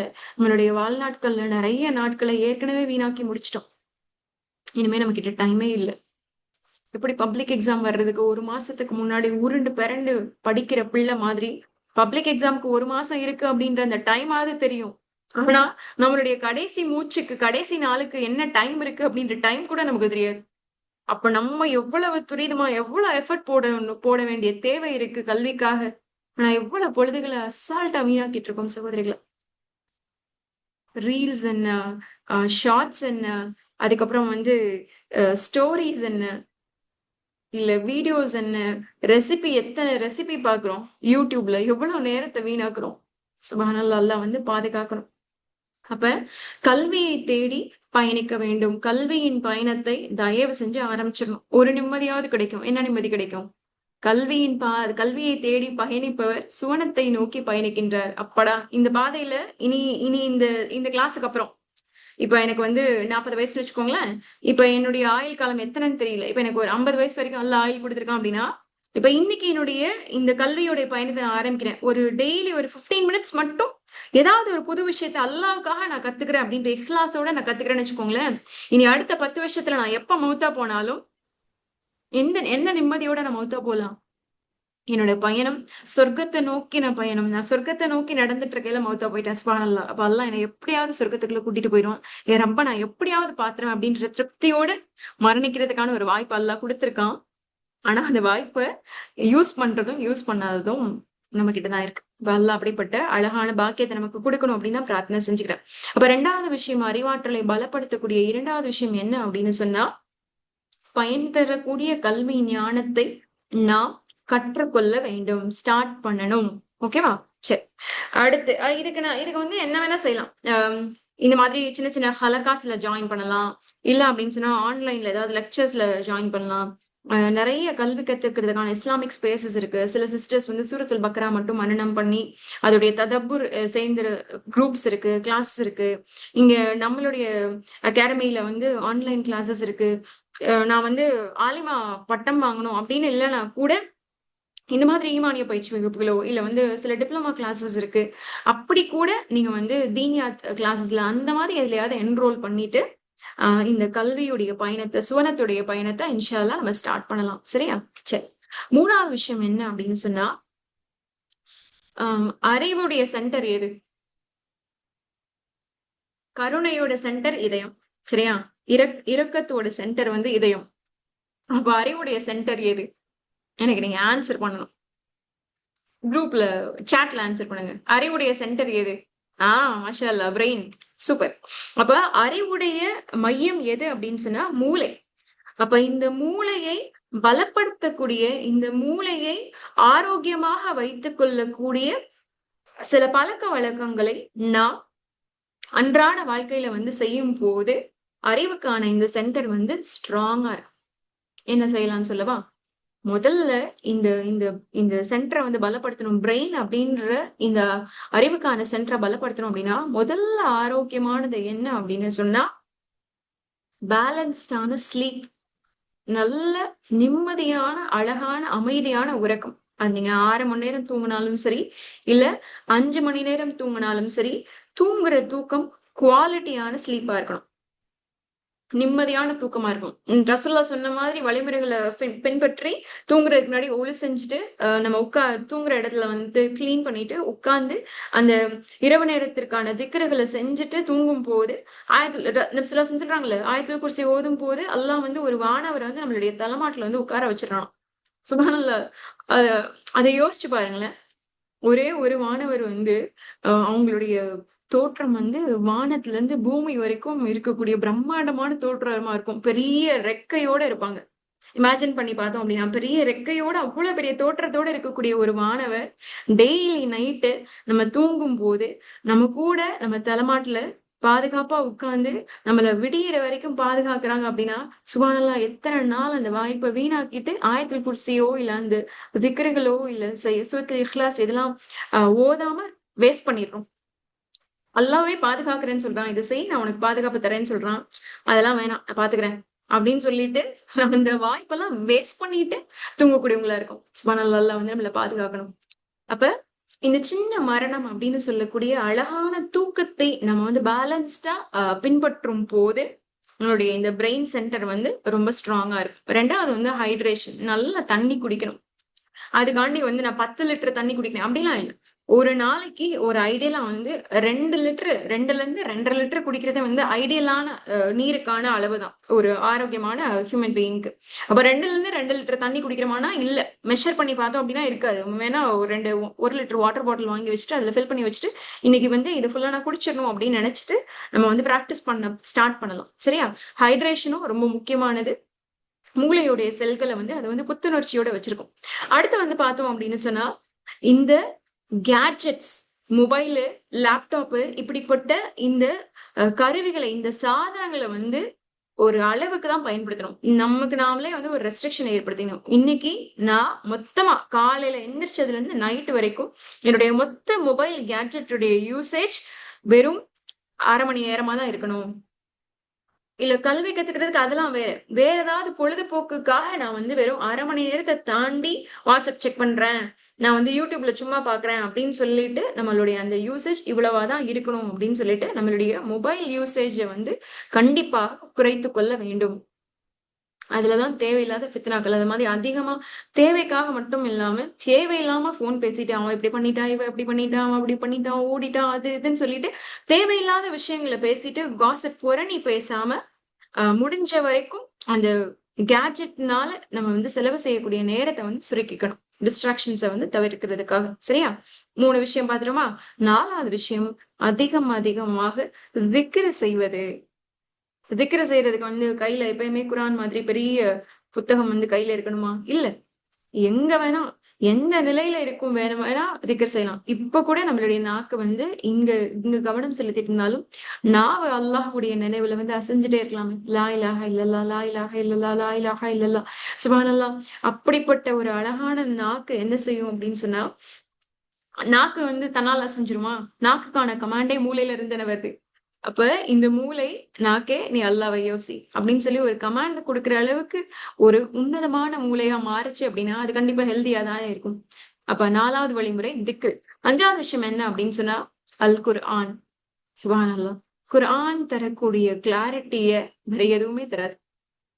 அதனாலதான் எவ்வளவு பெரிய நோயாக இருந்தாலும் அதற்கான நிவாரணம் அல்லாஹுடைய வார்த்தையில இருக்கு. அல்லாஹுடைய இந்த வார்த்தையை யோசிக்கிறத விட பெரிய ஆறுதலையோ நிவாரணத்தையோ வேற எதுவுமே தர முடியாது அப்படின்றதான் அல்லாஹுடைய இந்த வாக்குறுதியா இருக்கு. அப்ப மூணாவது, அறிவுடைய மையமான இந்த மூளையை பலப்படுத்துவது அப்படின்றதுக்கு கீழேதான் இப்ப 5 விஷயங்கள் பார்த்தோம். நல்ல சமச்சீரான தூக்கம், தேவையான அளவு தண்ணீர், மூணாவது வந்து அந்த கேட்ஜெட்டுடைய பயன்பாடு, மொபைல் லேப்டாப் உடைய பயன்பாடுகளை ஒரு நாளைக்கு வந்து 1/2 மணி நேரம் தான் அப்படின்ற அளவுக்கு குறைச்சுக்கிறது, நாலாவது ஜிக்ர், ஐந்தாவது வந்து அல் குர்ஆன். அல்லாஹ் நம்ம கிட்ட பேசுறான், அதை உட்காந்து நம்ம கேட்க போறோம். அதுதான் வந்து அல் குர்ஆனையும் அணுகக்கூடிய அந்த அணுகுமுறையா இருக்கணும். அஞ்சாவது விஷயம் என்ன அப்படின்னு சொன்னா, டெய்லி டெய்லி என்ன செய்யலாம் அப்படின்னு சொன்னா, எதையாவது எழுதுங்க. எதையாவது எழுதுங்க. எல்லாருக்கும் வந்து ஏதாவது எழுத தெரிஞ்சிருக்கும் தானே. எனக்கு தமிழ் கூட எழுத தெரியாது, எனக்கு வந்து இங்கிலீஷ் கூட எழுத தெரியாது, எனக்கு அரபி கூட எழுத தெரியாது அப்படின்ற மாதிரி யாருமே இருக்க மாட்டோம்ல. எனக்கு எதுவுமே எழுதவே தெரியாது, பேனாவே பிடிக்க தெரியாது அப்படின்லாம் யாருமே இருக்க மாட்டோம்ல. இக்ரா அப்படின்னு சொல்லிட்டு வாசி, படி, கல்வி கத்துக்கோ அப்படின்ற அந்த வார்த்தையை கொண்டு அல்லாஹுடைய வேதம் ஆரம்பிக்கப்பட்ட ஒரு சமூகத்துக்கு சொந்தக்காரவங்க தானே நம்ம. அப்ப ஏதாவது எழுத தெரிஞ்சிருக்கும்ல, ஏதாவது ஒரு மொழி நமக்கு எழுத தெரியும் தானே. அப்ப என்ன செய்யலாம் அப்படின்னு சொன்னா, டெய்லி ஒரு ஜேர்னல் தயவு செஞ்சு வச்சுக்கோங்க, ஒரு புத்தகம் தயவு செஞ்சு வச்சுக்கோங்க. அதுல ஏதாவது ஒரு 10 லைன் எழுதுங்க. இப்ப நம்ம கிட்ட வந்து தர்ஜுமா இருக்கும் தானே. தர்ஜுமால ஒண்ணுமே செய்ய வேணாம். நான் ஃபார் எக்ஸாம்பிள் சொல்றேன். இப்ப வந்து ஃபர்ஸ்ட் குர்ஆனுடைய ஆரம்பம் வந்து சூரத்துல் ஃபாத்திஹா தானே. இப்ப என்ன செய்யலாம் அப்படின்னு சொன்னா, ஒரு நாலு இன்னைக்கு இன்ஷா அல்லாஹ் நம்ம ஸ்டார்ட் பண்றோம். நவம்பர் 15ஆம் தேதி 2025 ஸ்டார்ட் பண்றோம்னா இன்னைக்கு டேட் போட்டுக்கோங்க. இன்னைக்கு டேட் போட்டுட்டு நம்ம வந்து என்ன செய்யலாம் அப்படின்னு சொன்னா, அல் ஃபாத்திஹா அத்தியாயம் 1 அப்படின்னு போட்டுக்கோங்க. தமிழ்ல எழுதினா எழுதிக்கோங்க. இல்ல இங்கிலீஷ் தெரியும்னா இங்கிலீஷ் தெரியும், இல்ல அரபினா அரபி, உங்களுடைய கன்வீனியன்ட் தான். அல் ஃபாத்திஹான்னு போட்டுட்டு தோற்றுவாய் அழகிய ஆரம்பம் அப்படின்ற மாதிரி எழுதிட்டு, அதுல போட்டிருக்குல்ல ருக்கு 1, இது மக்கால இறக்கப்பட்ட அத்தியாயம், வசனங்கள் 7, இதை எழுதிடுங்க. இதை எழுதிட்டு அந்த 7 வசனம் இருக்குல்ல, அளவற்ற அருளாளனும் நிகரற்ற அன்புடையோனும் ஆகிய அல்லாஹுவின் திருப்பெயரால் ஆரம்பிக்கின்றேன் அப்படின்னு சொல்லிட்டு அடுத்தடுத்து அனைத்து புகழும் அகிலங்களின் நிறைவனாகி அல்லாவுக்கே, அதுல ஆரம்பிச்சு உன் கோவத்துக்கு ஆளான ஒரு வழியும் அல்ல, நெறித்தவரையோர் வழியும் இல்ல, இத சொல்லிக்கிட்டே எழுதுங்க. டெய்லி வந்து அப்போ ஒவ்வொரு சூறா எழுத சொல்றீங்களானா இல்ல, டெய்லி ஒரு 5 வேர்ஸ் மட்டும், இல்ல 5 கஷ்டமா இருக்கு அப்படின்னா டெய்லி ஒரு 3 குரானிய வார்த்தைகளை அந்த அத்தியாயங்களை அரபியில வாசிச்சுட்டு அல்ஹம்துலில்லாஹி ரப்பில் ஆலமீன், அல்ஹம்துலில்லாஹ் அப்படின்னா எல்லா புகழும் அல்லாவுக்கு தான். ரப்பு அவன் அகிலங்களுக்கெல்லாம் இறைவன். ஆலமீன், இப்ப ரப் அப்படின்னா இறைவன், ஆலமீன் அப்படின்னு சொன்னா அகிலம் அப்படின்னு சொல்லிட்டு வார்த்தைக்கு வார்த்தை அர்த்தமும் தெரிஞ்சிரும். அதை எழுதும் போது அது மூளையில ஒரு தடவைக்கு பல தடவை ஸ்ட்ராங்கா பதிகிற மாதிரி ரெஜிஸ்டரும் ஆயிரும் இன்ஷா அல்லாஹ். சரி, இது கஷ்டமா இருக்கு, குரான்லாம் வந்து இவ்வளவு டீப்பாலாம் என்னால போக முடியாது, எனக்கு ஏதாவது சிம்பிளா சொல்லுங்க அப்படின்னு சொன்னா, அல்லாஹுடைய பெயர்களால் ஆரம்பிக்கலாம் சகோதரிகள். அல்லாவுக்கு எண்ணற்ற பண்பு பெயர்கள் இருக்கு. 5000க்கும் மேற்பட்ட பண்பு பெயர்கள் இருக்கு. ஆனா நமக்கு தெரிஞ்சது 99 பேர் தான். அப்ப அதுல இருந்து கூட ஆரம்பிக்கலாம். ஏதாவது ஒரு அல்லாஹுடைய பெயர்கள் இருக்கக்கூடிய ஏதாவது புத்தகங்கள், இறைவனின் பண்புகள், அந்த மாதிரி ஏதாவது ஒரு புக் வாங்கிட்டு டெய்லி அல்லாஹுடைய ஒரு பேர், அர் ரஹ்மான் அப்படின்னா என்ன அர்த்தம், அர் ரஹ்மான அல்லாஹ் இருக்கும் போது என்னென்னலாம் செய்வான் அப்படின்ற அந்த விஷயங்களை ஒரு 10 லைனுக்குள்ள உங்களுடைய ஜேர்னல் நோட் புக்ல தயவு செஞ்சு எழுதுங்க. எழுதின விஷயத்த கூட யார் இருக்காங்களோ, போன் புறா பேசுறதுக்கெல்லாம் போன் பண்றோம்ல, அப்படிப்பட்டவங்களுக்கே கால் பண்ணி இன்னைக்கு நான் அல்லாஹ்வுடைய பேர்ல அர் ரஹ்மான் அப்படின்ற பேரை பத்தி தெரிஞ்சுட்டேன். அர் ரஹ்மானா என்ன தெரியுமா அர்த்தம், அல்லாஹ் எப்பப்பெல்லாம் தெரியுமா அர் ரஹ்மானா இருக்கான், அர் ரஹ்மான் அப்படின்ற வார்த்தை அல்லாஹ் குரான்ல எங்க தெரியுமா யூஸ் பண்ணியிருக்கான் அப்படின்னு சொல்லிட்டு நம்மளுடைய ஆர்வத்தையும் மகிழ்ச்சியும் அல்லாஹ்வை பற்றி தெரிந்து கொள்வதிலும் அதை பகிர்ந்து கொள்வதிலும் ஏற்படுத்தும் போது கண்டிப்பாக அறிவாற்றல் வளரும் அப்படின்றதுல எந்த சந்தேகமுமே இல்லை சகோதரிகளே. இந்த 4 வழிமுறைகளை பின்பற்றும் போதே நம்மளுடைய அறிவாற்றல் பலப்படும். இதன் மூலமா அல்லாஹ் சுப்ஹானஹு வ தஆலா நமக்கு அவ்வளவு நன்மைகளை வந்து ஏற்படுத்தி கொடுப்பான் அப்படின்றதுல சந்தேகமே இல்லை.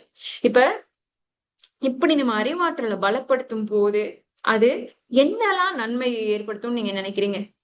இப்ப நம்மளுடைய அறிவாற்றல் எவ்வளவு முக்கியமானது அப்படின்றத பார்த்துட்டோம்.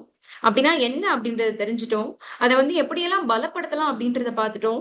இப்படி நம்ம அறிவாற்றலை பலப்படுத்துறோம் அப்படின்னா ஒரு இன்டெலிஜென்ட்டான பெண்ணா நம்ம இருக்கும் போது இந்த துனியால என்னென்னலாம் நன்மைகள் கிடைக்கும்னு நீங்க நினைக்கிறீங்க? சரி, நானே குயிக்கா சொல்லி முடிச்சிடறேன். சரியா? ஒரு அறிவான பெண்ணுக்கும் அறிவில்லாத பெண்ணுக்கும் நிறைய வித்தியாசம் இருக்கு. அப்போ ஒரு ஒரு குடும்பத்தை சார்ந்த ஒரு பெண் அறிவானவங்களா வந்து பரிணமிக்கும் போது, அறிவானவங்களா வந்து புதுசா பிறக்கிற மாதிரி வரும்போது, அங்க என்ன நடக்கும் அப்படின்னு சொன்னா, இவ்வளோ நாளா இருந்த பழைய ஆள் இல்லாம, புதுசா அன்னைக்குதான் பிறக்கிற மாதிரி ஒரு அழகான நம்பிக்கை நம்ம மனசுல முதல்ல ஏற்படும். கல்வி தரக்கூடிய நிம்மதியும், கல்வி தரக்கூடிய அந்த அழகான தோற்றத்தையும், அந்த பொலிவையும் வேற எதுவுமே தர முடியாது. சுபஹானல்லாஹ். அப்ப கல்வி கத்துக்கும் போது என்ன ஆகும் அப்படின்னு சொன்னா, அந்த பெண் இந்த உலகத்துல என்ன நன்மைகள் கிடைக்கும் அப்படின்னா, அந்த பெண் வந்து தன்னுடைய குடும்பத்திற்கு ஒரு அழகான வழிகாட்டியாக மாறுவாள். தன்னுடைய குடும்பத்துக்கு மட்டுமல்ல, தன்னுடைய சமூகத்திற்கும் அழகான வழிகாட்டியாக மாறுவாள். ஏன் அப்படின்னா அவங்களுக்குள்ள அவ்வளவு ஞானம் இருக்கும். அந்த ஞானத்தினால அல்லாஹ் யார் அப்படின்றது தெரிஞ்சிருக்கும். அதனால கடினமான காலகட்டங்கள் எல்லாம் அவங்க அமைதியா கையாளுவாங்க. கத்த மாட்டாங்க. யாரையும் நோக்கடிக்க மாட்டாங்க. யாருக்கும் அநீதமா நடந்துக்கிற மாட்டாங்க. அந்த மொத்த குடும்பத்துல எவ்வளவு சோதனைகள் வந்தாலும் இன்னா லில்லாஹி வ இன்னா இலைஹி ராஜிஊன், கவலைப்படாதீங்க, நம்ம அல்லாஹ்வுக்குரியவங்க, அவங்க கிட்டதான் திரும்பி போக போறோம் அப்படின்ற அளவுக்கு ரொம்ப அழகா நிதானமா கையாளுற மாதிரி ஒரு வழிகாட்டியாக அந்த பெண் மாறுவாள். ஆசையா இருக்கா? ஆசையா இருக்குதானே? இதுக்குதான் இப்படிப்பட்ட பெண்களா நம்ம மாறணும் அப்படின்னு சொல்லிட்டுதான் ரசூலுல்லாஹ் வந்து அந்த சமூகத்தை வந்து உருவாக்குனாங்க. அதனால வந்து அவங்களுடைய வகுப்புகளே வந்து பிரத்யேகமாக பெண்களுக்காக தனியா வகுப்புகள் வந்து நடத்தக்கூடியவங்களா நம்மளுடைய தூதர் வந்து இருந்தாங்க. சுபஹானல்லாஹ். சரியா? அப்ப இது ஒண்ணு. 2வது என்ன நடக்கும் அப்படின்னு சொன்னா, ஒரு வழிகாட்டியாக மாறிய அந்த பெண் தன்னுடைய குடும்பத்தை மட்டுமல்ல, பின்னாடி வரக்கூடிய சந்ததிகளையும் ஞானத்தின் பொக்கிஷங்களாக உருவெடுப்பாள். ஞானத்தின் பொக்கிஷங்களாக அந்த பெண் என்ன செய்வா? தன்னுடைய பிள்ளைகளை மட்டுமல்ல, தனக்கு பின்னாடி வரக்கூடிய வருங்கால சந்ததியினரையும் அறிவானவங்களாக, அதாவது பயன் தரக்கூடிய அறிவு கொண்டவர்களாக உருவாக்குவதற்கு அந்த பெண் வந்து முயற்சி செய்வாங்க. சரியா? 3வது விஷயம் என்ன நடக்கும் அப்படின்னு சொன்னா, அந்த பெண்ணுக்கான கண்ணியம் தேடி வரும். ஏற்கனவே பார்த்தோம் தானே? மாரிஃபா, அல்லாஹ்வை பற்றிய அந்த அறிவு ஒரு மனிதனுக்கு வந்து கண்ணியத்தை ஏற்படுத்தும் அப்படின்னு சொல்லிட்டு. அதே மாதிரிதான் கல்வி கற்கக்கூடிய ஒரு பெண்ணுக்கு கண்ணியம் தேடி வரும். கல்வி கற்ற ஒரு பெண்ணுக்கு. அது வந்து அவங்க வந்து அழிவுக்கான பாதையில பயன்படுத்தினாங்கன்னா கிடைக்காது. நன்மைக்கான பாதையில ஆக்கப்பூர்வமான விஷயங்களுக்காக அதை பயன்படுத்தும் போது அவங்களுக்கு கண்ணியமும் தலைமைத்துவமும் தன்னால கிடைக்கும். நான் லீடர்னு சொல்றது மட்டும் இல்ல. அவங்க நிஜமாவே ஒரு லீடர் அப்படின்றத அவங்க கூட இருக்கிறவங்க அங்கீகரிச்சு மனசார ஏத்துக்குவாங்க. அவங்களுக்காக பிரார்த்தனை செய்வாங்க. சுபஹானல்லாஹ். அப்ப நம்மளும் கல்வி கற்கக்கூடிய பயணத்தை இன்னில இருந்து ஸ்டார்ட் பண்ணோம் அப்படின்னா, நம்ம குடும்பத்திற்கான, நம்ம சமூகத்திற்கான முன்மாதிரியாக மாறுவோம், வழிகாட்டியாக மாறுவோம். நம்முடைய குடும்பத்தில் இருக்கக்கூடிய பிள்ளைகள் மட்டும் இல்ல, நம்மளுடைய மொத்த தலைமுறையும் ஞானத்தின் பொக்கிஷங்களாக மாற்றலாம். 3வது விஷயம், அல்லாஹ் அந்த கல்வியின் மூலமாக நமக்கான கண்ணியத்தையும், அடையாளத்தையும், தலைமைத்துவத்தையும் ஏற்படுத்தி கொடுப்பான். சுப்ஹானல்லாஹ். இது இந்த உலகத்துல. ஆனா மறுமையில இதை விட மகத்துவமான அவ்வளவு கூலிகளை அல்லாஹ் சுப்ஹானஹு வ தஆலா உங்களுக்காகவும் எனக்காகவும் வச்சிருப்பான் சகோதரிகளா. உதாரணத்துக்கு சொல்றதா இருந்தா, இப்ப இந்த மறுமையில என்ன நன்மை கிடைக்கும் அப்படின்னு சொன்னா, இந்த கல்விக்கு அப்புறம் நம்ம எந்த விஷயம் செஞ்சாலும் அது இபாதத்தா மாறிடும். நிக்கிறது இபாதத்து, நடக்கிறது இபாதத்து, சமைக்கிறது இபாதத்து, பேசுறது இபாதத்து, நம்ம தூங்குறது கூட ஒரு இபாதத்தா மாறிடும். கல்வி இருக்கும் போது. அப்ப என்ன ஆயிரும் அப்படின்னு சொன்னா, அந்த பெண்ணுக்கு என்னனாலும் நன்மை. தொட்டதெல்லாம் நன்மை. ஒரே ஒரு லா இலாஹ இல்லல்லாஹ், ஒரே ஒரு சுப்ஹானல்லாஹ் சொல்லிட்டா, அங்க வந்து சொர்க்கத்துல வந்து அல்லாஹ் ஒரு மரத்த நட்டு வைக்கிறேன்னு சொல்றான். சுப்ஹானல்லாஹ். இந்த புரிதலோட செய்யும்போது, ஒவ்வொரு சின்ன சின்ன விஷயங்களும் அங்க மறுமையில வந்து நமக்கு தெரியாமலே அவ்வளவு பெரிய ரிவார்ட வந்து சம்பாரிச்சு வச்சுக்கிட்டே இருக்கு. நமக்கு தெரியாமலே நம்மளுடைய கோட்டைகள வந்து அங்க கட்டிக்கிட்டே இருக்கும். சுப்ஹானல்லாஹ். அப்ப கல்வி அப்படின்ற புரிதலோட செய்யும்போது, மறுமையில நமக்கான கூலிகள், பிரதிபலன்கள் வந்து அதிகமாயிட்டே இருக்கு. ரெண்டாவது நன்மை என்ன அப்படின்னு சொன்னா, இந்த கல்வி கற்ற இந்த பெண்ணுக்கு நாளைக்கு மறுமையில ஒரு அழகான அடையாளம் இருக்கும். என்ன அப்படின்னா, முகம் வந்து 100ஆல ஒளிரக்கூடியதா இருக்கும். யோசிச்சு பாருங்களேன். அல்லாஹ் அன்னைக்கு அல்லாஹ் சொல்றான், சிலருக்கு வந்து நாளைக்கு வந்து மறுமையில முகங்கள் வந்து கருமை நிறமாக இருக்கும். அவை வந்து தலைக்குனிவோட இருக்கும். ஆனா இன்னும் சில முகங்கள் வந்து சந்தோஷத்துல வந்து ஒளிரக்கூடியதாக இருக்கும். அவை தன்னுடைய இறைவனை சந்திக்கக்கூடியதாக இருக்கும். அல்லாஹ்வை பார்த்தக்கூடிய முகங்களா, ஒளிரக்கூடிய முகங்களா இருக்கும். நம்மளுடைய முகத்தை நம்ம கண்ணாடியில பார்த்திருக்கோம் தானே? நம்மளுடைய முகம் அடுப்பு கறி பூசி வச்ச மாதிரி இருந்துச்சுன்னு சொன்னா எப்படி இருக்கும்? இதே இது நம்மளுடைய முகம் ரொம்ப ஒளிரக்கூடியதா கருப்பாதான் இருப்பாங்க சில பேர். ஆனாலும் அவங்களுடைய முகத்துல வந்து ஒரு நூறு இருக்கும். அவங்களுடைய முகத்துல வந்து ஒரு சக்கீனா இருக்கும். அவங்களுடைய முகத்தை பார்க்கையில நமக்கு ஒரு அமைதி கிடைக்கும். அவங்களுடைய முகத்தை பார்க்கையிலே தெரியும் இவங்க அல்லாஹ்வுடைய நேசரா இருப்பாங்களோ அப்படின்னு சொல்லிட்டு. இந்த மாதிரி ஒரு ஒளிவூட்டக்கூடிய முகத்தோட நாளைக்கு மறுமையில போய் நம்ம நிக்கணும் அப்படின்னா அதுக்கு தேவை மேக்கப்போ இல்ல பெரிய பெரிய அழகு சாதனங்களோ இல்ல சகோதரிகளா, நம்முடைய அழகான இந்த கல்வி நம்மளுடைய முகத்தை நாளை மறுமையில் ஒளிவூட்டக்கூடியதாக இன்ஷா அல்லாஹ் மாற்றும். ஒளிவூட்டக்கூடியதா மாற்றுறது மட்டும் இல்லாம நம்மளுடைய தரஜாவையும் உயர்த்தக்கூடியதாக இருக்கும். மூணாவது நன்மை என்ன அப்படின்னு சொன்னா, நம்ம கற்கக்கூடிய இந்த கல்வி சதக்கத்துல் ஜாரியாவாக மாறும். நம்ம மௌத்தா போனா கூட இந்த கல்வியின் மூலமாக நம்ம செஞ்ச நல்ல விஷயங்கள், நம்ம வளர்த்த சாலிகான பிள்ளைங்க இல்ல அப்படின்னு சொன்னா, நம்ம செஞ்ச நன்மையான காரியங்கள், கல்விக்காக உதவி செஞ்சது, கல்வியை கத்துக்கிட்டது, கல்வியை கற்றுக் கொடுத்தது, இது எல்லாமே என்ன செய்யும் அப்படின்னு சொன்னா, நம்ம மௌத்தா போயிட்டா கூட மறுமை நாள் வர்ற வரைக்கும் இந்த நன்மைகள் எல்லாம் நமக்கு தொடர்ச்சியாக வந்து சேர்ந்துகிட்டே இருக்கும் அப்படின்றதுல எந்த சந்தேகமுமே இல்லை சகோதரி. அப்ப இதுதான் வந்து கல்வி கற்கக்கூடிய ஒரு பெண்ணுக்கு, கல்வியின் பாதையில் பயணிக்கக்கூடிய ஒரு பெண்ணுக்கு உலகத்தில் கிடைக்கும் மிக முக்கியமான 3 நன்மைகளும், மறுமையில் கிடைக்கக்கூடிய மிக முக்கியமான 3 நன்மைகளும் அப்படின்ற அடிப்படையில கடைசியா ஒரே ஒரு விஷயத்த மட்டும் நம்ம இந்த இடத்துல, இந்த சபையில, இந்த அல்லாஹ்வுடைய சபையில நம்ம வந்து ஒரு அக்னாலஜ்மெண்டா, ஒரு நீயாவா, ஒரு சேலஞ்சா எடுத்துக்கலாமா? இந்த துவாவை இனி நம்ம மௌத்தா போற வரைக்கும் ஒவ்வொரு தொழுகையிலையும் நம்ம வந்து மிஸ் பண்ணவே கூடாது. இந்த துவாவை வந்து எப்படியாவது கேட்டுருங்க. இந்த துவாவை நம்ம கேட்டுட்டோம் அப்படின்னு சொன்னாலே அல்லாஹ் இதை கொடுக்கறதுக்கு தயார்படுத்தி வச்சிருந்தான் அப்படின்னாதான் ஒரு துவாவே நம்மள கேட்க வைப்பானா. அது என்ன துவா அப்படின்னு சொன்னா, இப்ப பாருங்க, நம்ம ஒரு துவா கேட்கிறோம்ல, ஈஸியாலாம் நம்மளால துவா எல்லாம் கேட்டுற முடியாது. நம்ம நாக்குல ஒரு துவா வருது அப்படின்னு சொன்னா அல்லாஹ் நபி ஸல்லல்லாஹு அலைஹி வஸல்லம் சொல்றாங்க, உங்களுக்கு கொடுக்க வேண்டியதை தயார்படுத்தி வச்சுட்டு தான் நீங்க அதை கேட்கணும் அப்படின்ற அந்த ஏற்பாட்டையே வந்து அல்லாஹ் செய்யறான் அப்படின்னு சொல்றாங்க. சுபஹானல்லாஹ். இப்ப ஒரு எக்ஸாம்பிள் நம்ம கேக்குறோம், நான் வந்து அல் குர்ஆனை மனனம் பண்ணணும் அப்படின்னு சொல்லிட்டு நம்ம துவா கேட்கறோம்னு வச்சுக்கோங்களேன். இப்ப அல்லாஹ் என்ன செஞ்சிருக்கான், ஏற்கனவே நம்ம ஒரு ஹுஃபா தான் ஆகணும் அப்படின்ற அந்த விஷயத்த நமக்காக ரெடி பண்ணி வச்சுட்டு, அந்த கிஃப்ட நமக்காக ரெடி பண்ணி வச்சுட்டு தான் இந்த துவாவே கேட்கறதுக்கான பாக்கியத்தை வந்து அல்லாஹ் நமக்கு கொடுக்கறானா. அப்ப இன்ஷா அல்லாஹ் அழகான ஒரு துவாவை வந்து நம்ம வந்து செய்யக்கூடியவங்களா இருப்போம். என்ன அப்படின்னு சொன்னா, என்னுடைய இறைவனே, உன்னுடைய வேதத்தை, உன்னுடைய வார்த்தையை மனனம் செய்து ஒளி ஊட்டக்கூடிய இதயத்தை நான் பெறும் வரை, உன்னுடைய வேதத்தை மனனம் செய்து என்னுடைய இதயத்தை வந்து வெளிச்சமாக்குற வரைக்கும் என்னுடைய உயிரை வந்து நீ கைப்பற்றிராத. அதாவது குரான மனனம் பண்றதுக்கு முன்னாடி என்னை நீ மௌத்தாக்கிறாத அப்படின்ற துவாவை வந்து ரொம்ப பவர்ஃபுல்லான துவா சகோதரிகளா. புத்தகங்கள் படிக்கும் போது நிறைய பேர் அந்த மாதிரி துவா கேட்டிருக்காங்க. அந்த துவா வந்து அல்லாஹ் உங்களுடைய வாழ்க்கையில வந்து அங்கீகரிக்கவும் செஞ்சிருக்கான். இது சமகாலத்துல இருக்கக்கூடிய மனிதர்கள்ட்ட பார்த்த ஒரு ட்ரெண்ட் நான் சொல்றேன். அப்ப இந்த துவாவை நம்ம கேட்கும் போது முழு குரான மனனம் செய்யறோமோ இல்லையோ, அந்த பாதையில நம்ம இருக்கோம்ல, அப்ப என்ன ஆகும் அப்படின்னா, அந்த குரானே நமக்கான வழிகாட்டியாகவும், நம்ம இதயத்துக்கான ஒளியாகவும், நம்மளுடைய மண்ணறையில நமக்கான ஃப்ரெண்டாவும், நாளைக்கு அல்லாஹ் கிட்ட நமக்காக வந்து சண்டை போடுற ஒரு நண்பனாவும் நிக்கும்.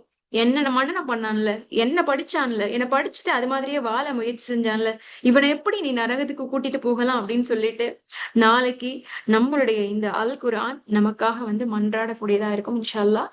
அப்படிப்பட்ட ஒரு அழகான துவா வந்து நம்மளுடைய பிரார்த்தனைகளை வந்து இனி வந்து ஒவ்வொரு நாளும் வந்து வளமையாக்கிக் கொள்வோம். இறுதியாக இந்த ஒரு அழகான பிரார்த்தனையோட இந்த அமர்வை வந்து நம்ம நிறைவு செய்வோம். அப்ப அன்பான சகோதரிகளா, ஒரு பலமான இறை நம்பிக்கையாளர் யார் அப்படின்ற அடிப்படையில முதல்ல வந்து உடல் பலம் அப்படின்ற விஷயத்த பார்த்தோம். இன்னைய வகுப்புல வந்து அறிவு சார்ந்த பலம் ஒரு ஒரு இஸ்லாமிய பெண்ணுக்கு வந்து எவ்வளவு முக்கியம் அப்படின்ற அந்த விஷயத்த பார்த்தோம்.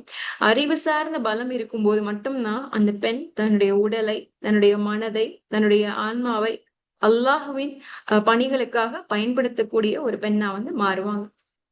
எங்களுடைய இறைவனே, அல்லாஹும்ம இன்னா நஸ்அலுக இல்மன் நாஃபியா கல்பன் ஹாஷியா வசிக்ரன் ஹக்கீமா.